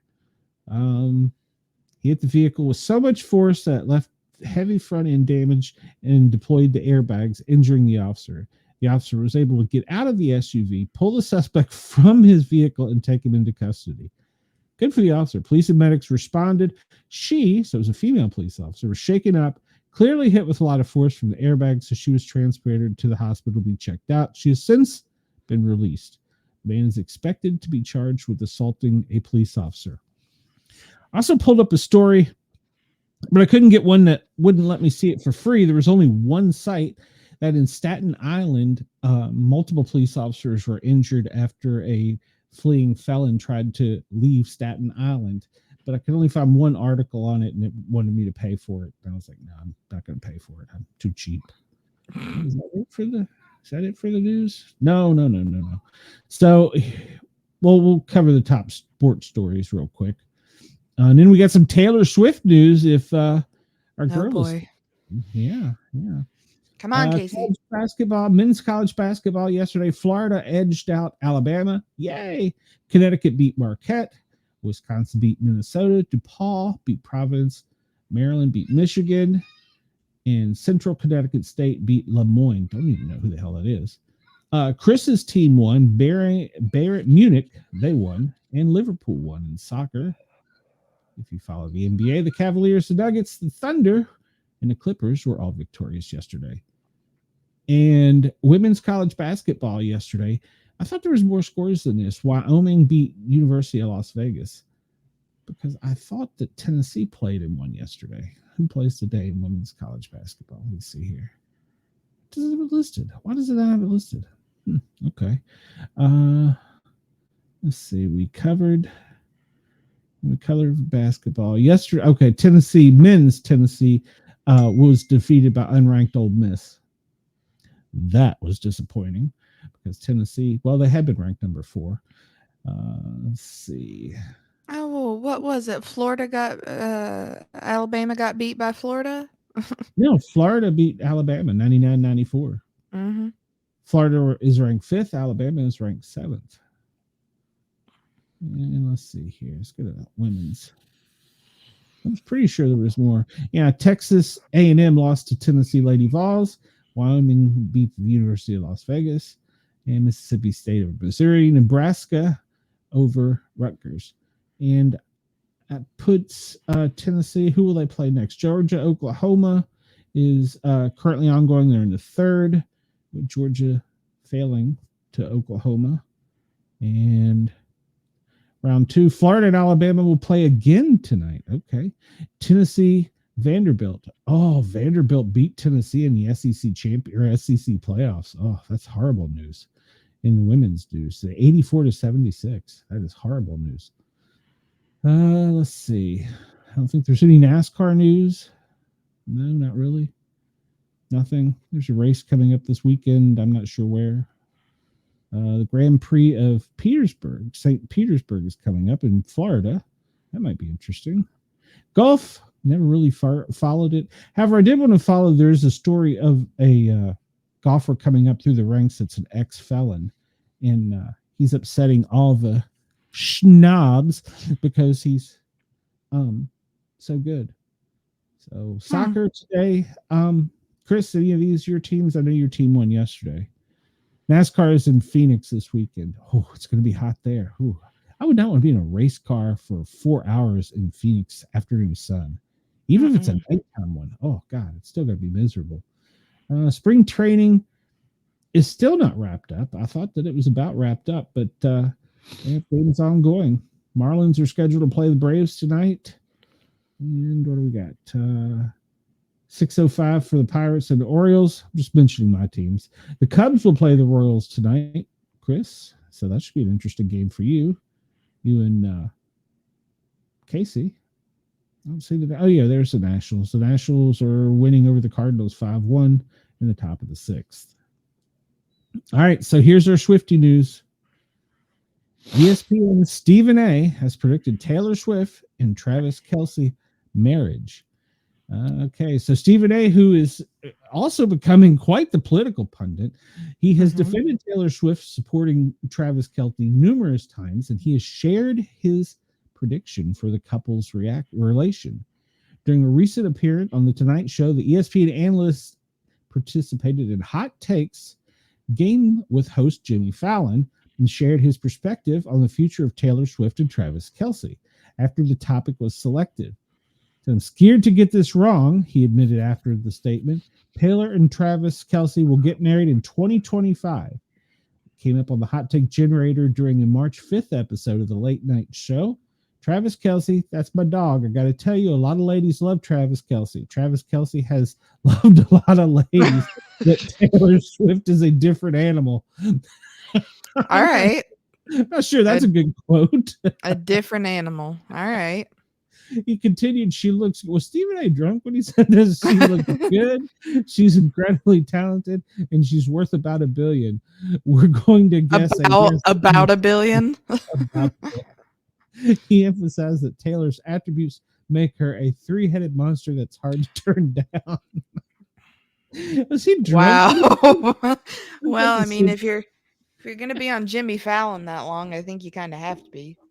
He says he has no real insight into Taylor 35 and Travis's, they don't list his age, relationship. The Chiefs also 35 has teased wedding bells are certainly in the near future, if not this year. So when he was asked February 3rd during a press conference if he proposed during the Super Bowl, there was actually Vegas odds on this. If he was going to propose. Well, wasn't there last year too? I don't believe there was the year before, but it was the year before. It wasn't last year. Yeah. Okay. I'm not sure, but you know what I appreciate if we just look at that picture for a minute. Look how goofy he looks. She's a three-headed monster, and she's just living it up. I appreciate that. The hat is awful. I imagine due to the colors though it was expensive because I believe those are Gucci colors. So it's a stupid looking bucket hat, but it was probably expensive as shit. But I love just with his goofy little mustache and everything. He looks goofy as all get out, but they're just, I guess they're happy. Yeah, they look happy. And Lord knows they've globe traveled together. So, yeah, there had been Vegas had odds on if he's going to marry, kiss, or kill Taylor. It looks like all three. It looks like all three for these two. Keep reading for a deeper look. But in which order? I don't know. Make the friendship bracelets. Yeah, Casey was supposed to make me a friendship bracelet. I don't even know what the hell that means. And he's changed his look a little bit. He's cleaned up some. So I think I liked it more with the beard, but that's just my point of view. That's a much better hat for him. Absolutely. He looks more like the actor who plays Daredevil. What's his name in that picture to me? Charlie Cox? Not Daredevil. Wolverine. He's not No. Deadpool. Christ, I'm losing it. Yeah, I can see that more there. Yeah, he looks more like him. Yeah. If he grew his beard out more, he would be a good Viking.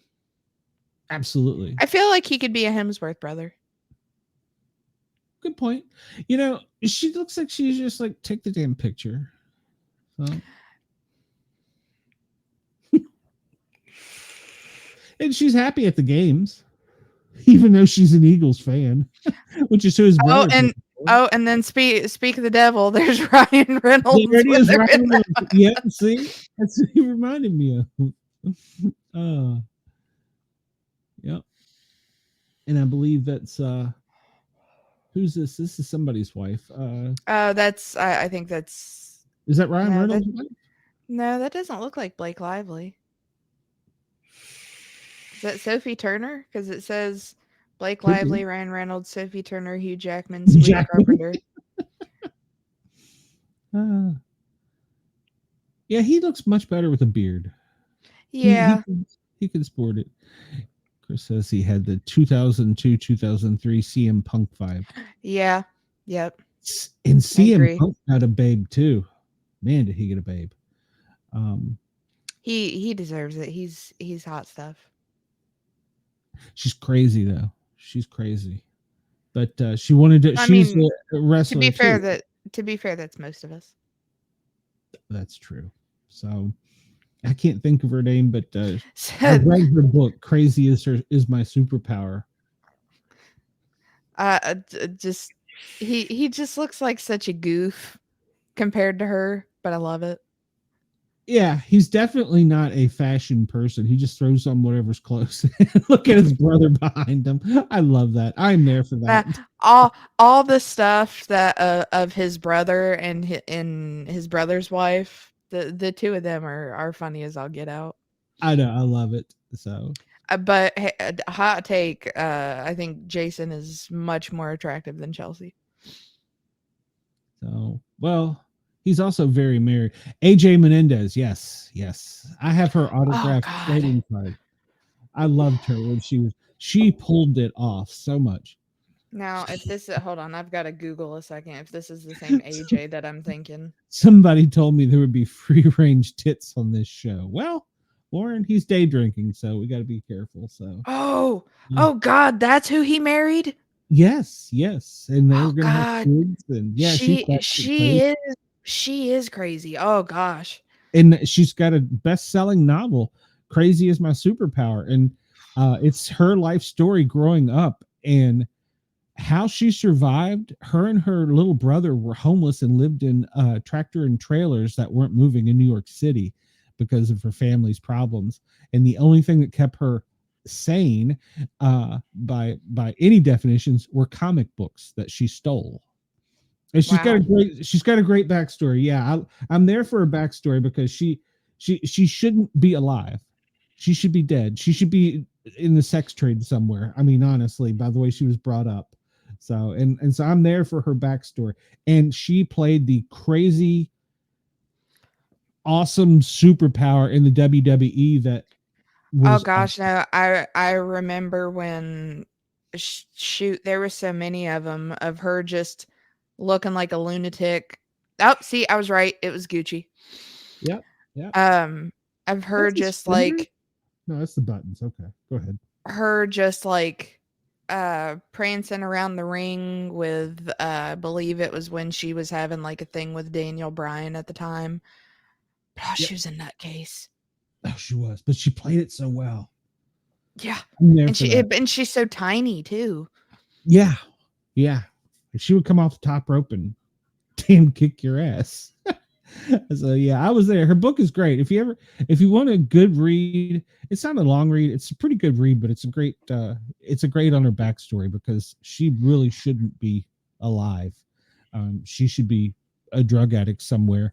She tried to go to college to become a author and a cartoon artist or comic book artist, and she had several scholarships because of her art.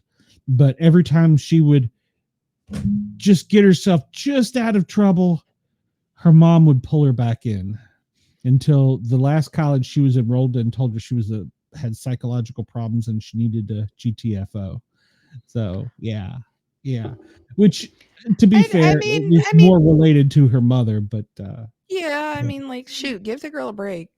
She had a yeah, rough upbringing. she did. So, Chris, I believe this was your team yesterday. One of the players, Manuel Neuer, suffered a calf tear while celebrating a goal. So, how do you he's set on the sidelines now. How do you injure yourself? He tore a muscle fiber in his right calf and will be out. I don't. How do you do that? He wanted to run, and then his calf went, no, no. Okay. Somebody, his teammate, said he already said he was getting old. Oh, that's funny. So he was injured while celebrating a goal. That reminds me of one of the Redskins players who, after his, I think it was his first touchdown pass in the NFL, and he ran over and tried to headbutt the goal and knocked himself plumb smack the F out on That just national sounds. television. That just sounds like he might have been jumping around, and then like you suffer from like the worst Charlie horse. And then no, that was just my calf just Yep. tore. All Yep. right. He went down. He's old. Is that all we got for today? Or I got more? No, I got more. All right. So I was going to go over this.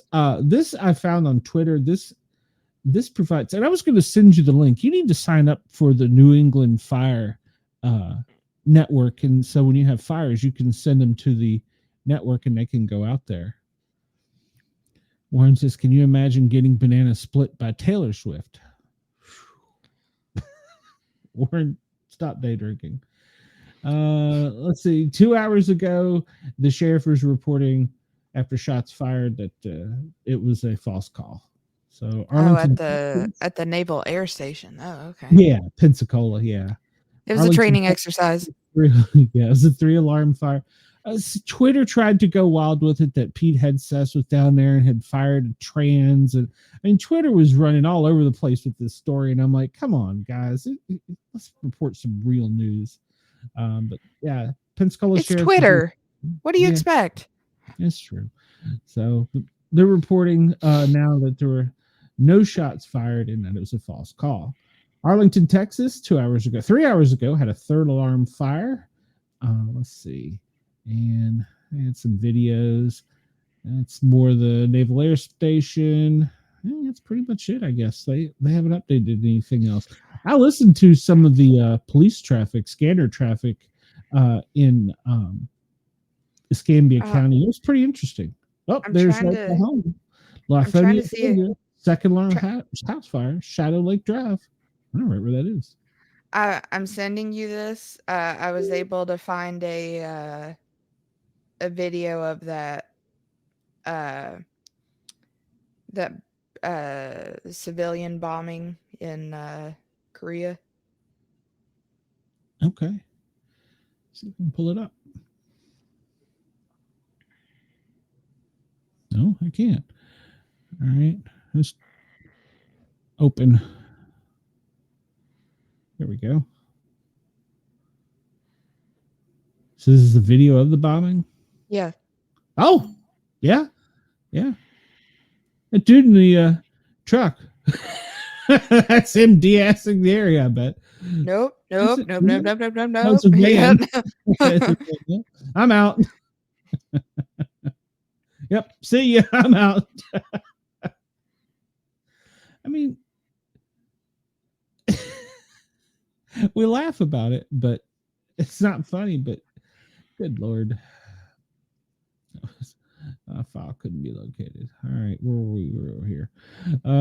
Scarborough, Maine, mass casualty, unknown type of gas leak at a school. Multiple students reporting respiratory illness. They are declaring a mass casualty incident and requesting 10 ambulances. That was 4 hours ago. Bronx transmitted a 2nd alarm for a multifamily dwelling on the top floor. And industrial building fire. I-90, 2nd alarm struck, additional resources making progress. Wonder what that is. We reported earlier, that's in Cleveland. We reported earlier about a chicken farm going up again. Magnesium possibly involved. Oh, that's good. That's hard to put out. That's a lot of foam. Adams Township, Butler County, a mass casualty incident on 3 Degree Road. School bus into a tree. Driver was trapped. 30 to 40 students on bus. That's bad. I would like to point out a minute over there under the side where it says what's happening. trending in the United States is R.I.P. Andy. Yes. You it's not our Andy. I've already checked, and it's not Andy Kaufman. That was the only second famous Andy I could think of. It is the Detroit Lions super fan. I guess he's their mascot or whatever. So, Ashland, Wisconsin, technical rescue on Industrial Park Road. A male fell into a blender machine. Recycling center with possible leg amputation. That could be Good pretty Lord. scary. So we're getting into yesterday's news. Syracuse, a second alarm. Yeah, I really like the alert page because they tell you what's going on and they don't hold back. I've got family up in Syracuse. Okay, well, hopefully they're all right. Let's see if there's anything under breaking. I always like to scan around and see if there is.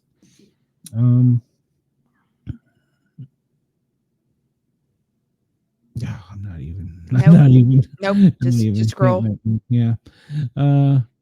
Zelensky is calling for a partial ceasefire. Wow, that's interesting. That's breaking 1 minute ago. Okay. It's not me, folks. It's not me. Sources say that Trump is signing an executive order to dismantle the United States Department of Education. Well, at 2:00 he was supposed to be signing some executive orders. So is imminent. Imminent. We'll have to see if that happened.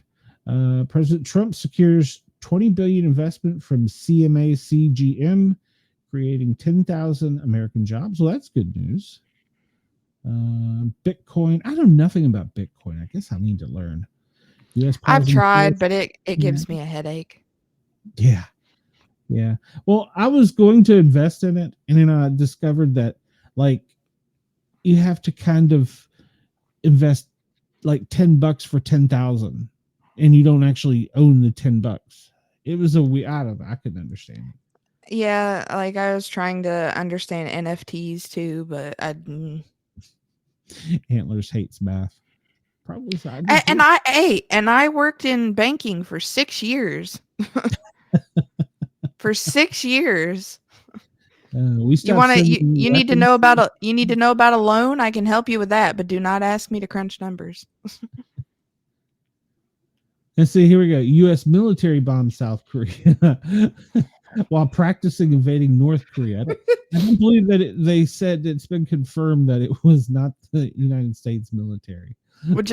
I just love that while preparing or while practicing. Yeah, practicing.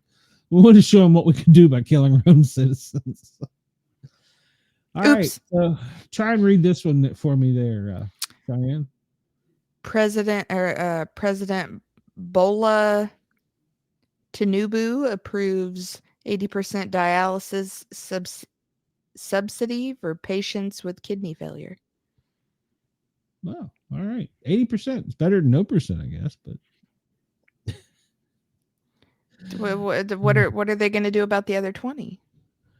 I guess they're on their own. Please do everything you can to like have tariffs. All right, so pronounce that one.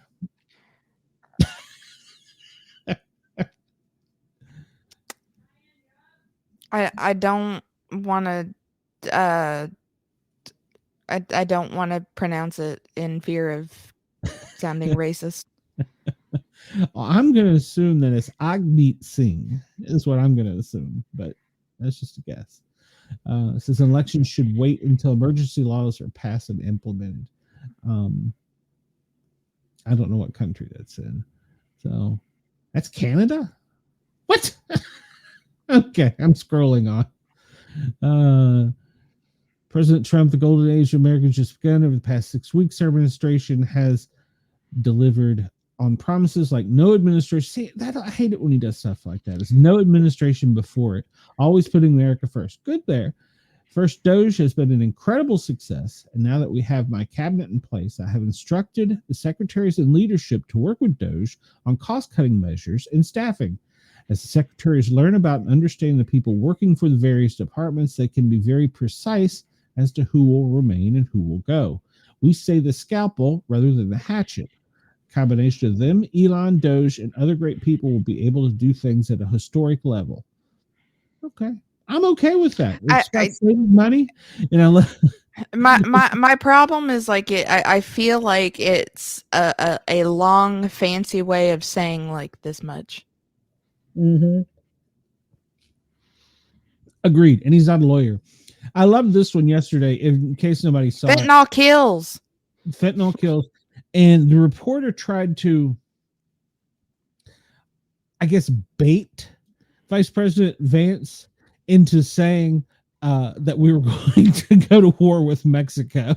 The question, because he even paused, he's like, what was your question again? He goes, no, I'm not going to say we're going to go to war with Mexico or invade them. So, yeah. Yeah, that was yesterday. What did Chris say?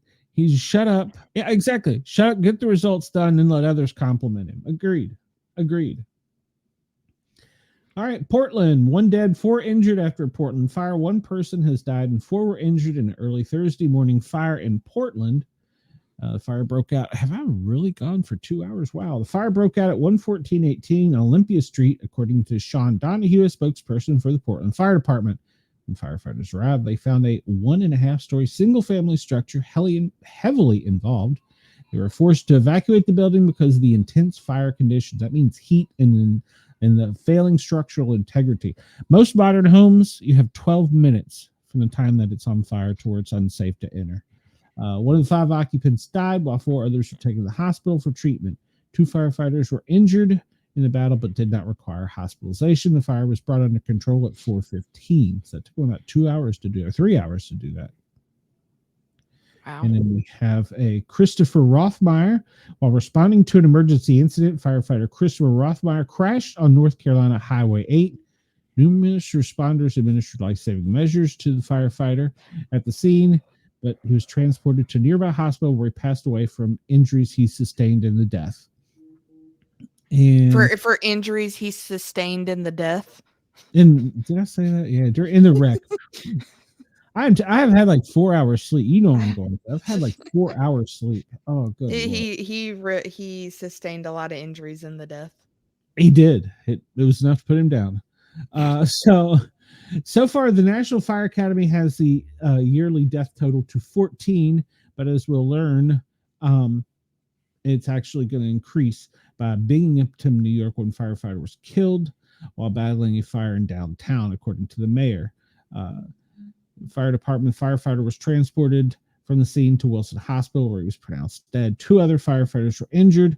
We always get injured or killed in pairs. Are being treated at Wilson Hospital and currently in stable condition. There's some pictures from the scene. Investigation is ongoing as of 6 a.m. This is Thursday, February 13th. I thought this was a recent article. So, but yeah, there's a firefighter fatality. And is that it? Am I finally done?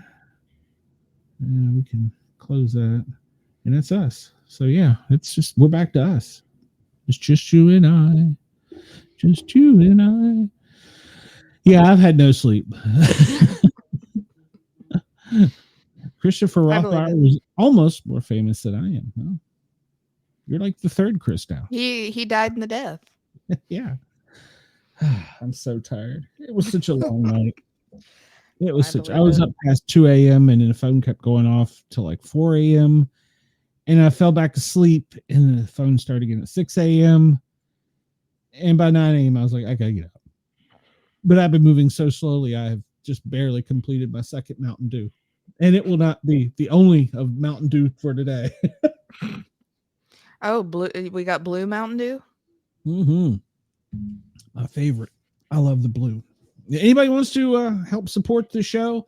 Buy me Mountain Dew. The links are in the show description. That's all I got. You got anything else? I've not been up long, so I don't know anything that's going on.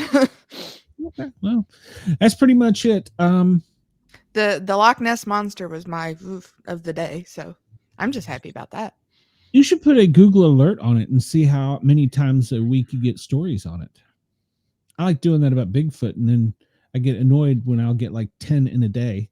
So Like, why am I getting No, so many damn alerts? There's not that many big feet that we know of.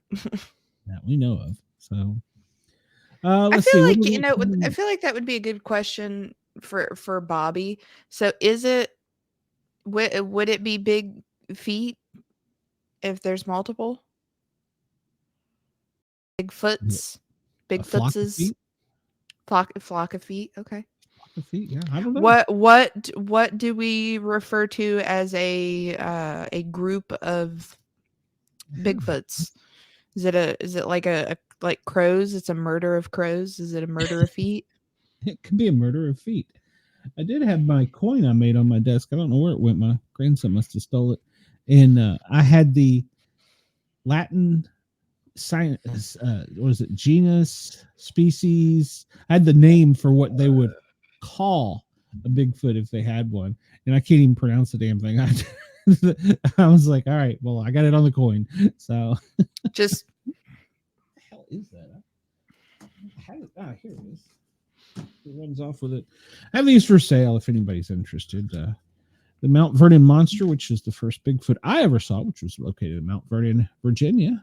I have this coin for sale, and if you can read that word, you're better than me. send me a picture of it.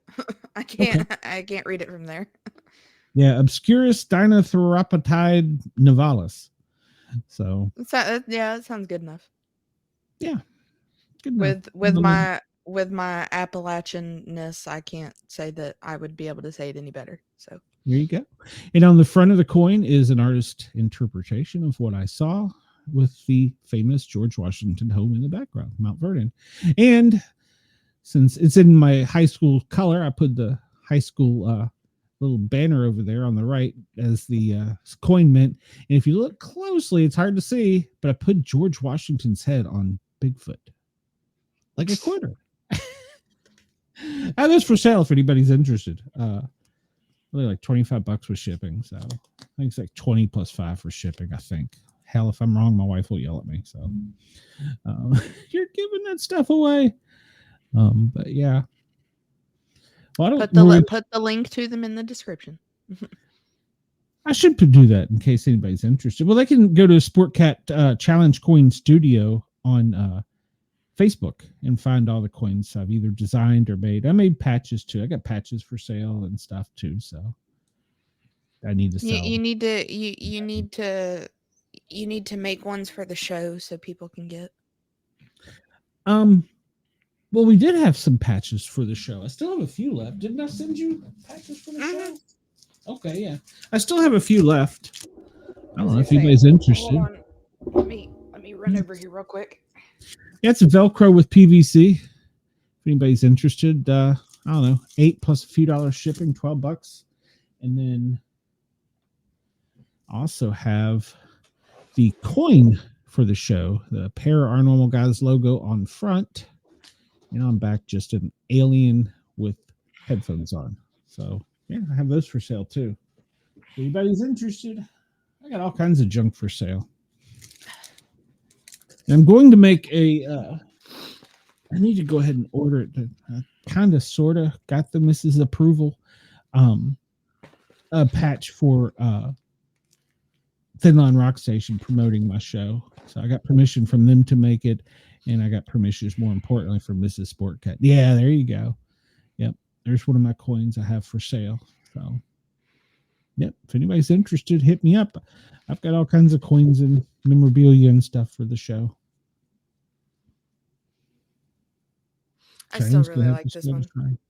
Yeah, I know. I wish we could have kept going with that show. I really liked the show, and we designed some great stuff for it. So, but unfortunately, I just couldn't get enough time and people to help me. And there's my FBI National Academy for West Virginia. Ah, you suck. I know. I want one. You got that when you went for the class, didn't you? No. I got that on eBay. Same with this one. Oh, okay. So the book that I was telling you guys about last night from the girl from West Virginia. It was from Welsh. So that's why I got this. This was from the Welsh Fire Department of West Virginia. Oh, nice. Don't let Andy see that one. And there's the back of it. Nice. I love it. Chris says the Bigfoot in your logo always reminds him of Chris Jericho's logo, also more famous than me. Chris, it doesn't pay to be famous. It doesn't pay to even be to be a Z level player like me. I still get hate mail. So. Oh, and then there's our. Yep, our little poker chip. Mm-hmm. I don't remember how much. I was asking for them like $12 or something. I don't remember. So I got all this stuff. If you're interested, hit me up. Oh, and then our last one. Yes, that's one of my favorites. That one was done so well. It was the Grin and Guardian show's patch or coin logo, and it glows. The eyes glow on it. Pretty badass. I got that one on my desk as well. Yeah, if anybody's interested, I can hook them up. Drop me a message. Matt's got a cool new one that I want. Oh, was it Iron Man? Yeah.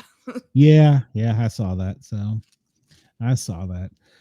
All right. Well, I guess tomorrow, Friday, will be the next thing we have going on, and it will be the Daily Digest. I don't know if Shay will be able to hop in here, but I will not. I will be sleeping.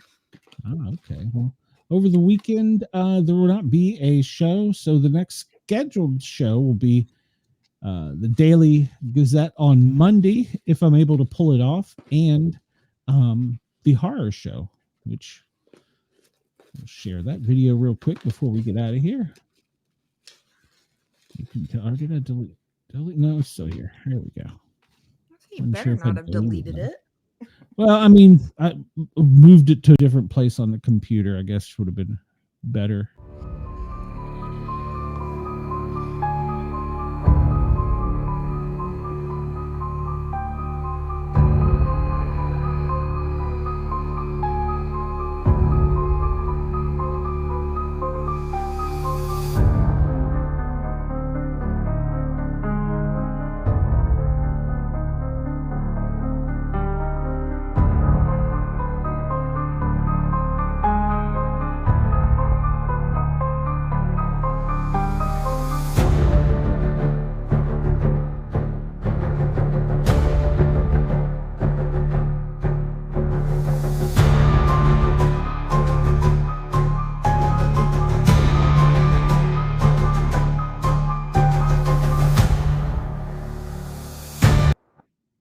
Love it.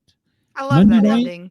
Yep. Monday night horror show. So we will have the first one Monday night. Any ideas on what you're going to cover? OG Universal Monsters. Okay, cool. And that I was going to, you did blend them together quite well. So good job. Thank you. That. I liked it. So just that was a nice picture of me in Dispatch, and then I blended our two together. Yeah, look good. All right. Well, thank you to Ross at yergsradio.com and to Rainbow Radios. We will also had Radio X Australia covering this for 2 hours. In our new Pine Island radio station in Florida might be playing these. I'm not quite sure what shows they're picking up and which ones they're not. We haven't had a great coordination there yet because hell, I still mean remember the call signs yeah. So welcome Pine Island if you're listening. So and you have to get me some music for Monday night show. Please, something copyright free. I will work on that. YouTube doesn't hit me. Everybody have a great day. Thanks for hanging with us. We went longer than I expected today. Especially for somebody on 4 hours sleep. God, I'm gonna die. There's no rest tonight. Everybody have a great night or a great day. I'll see you tomorrow afternoon.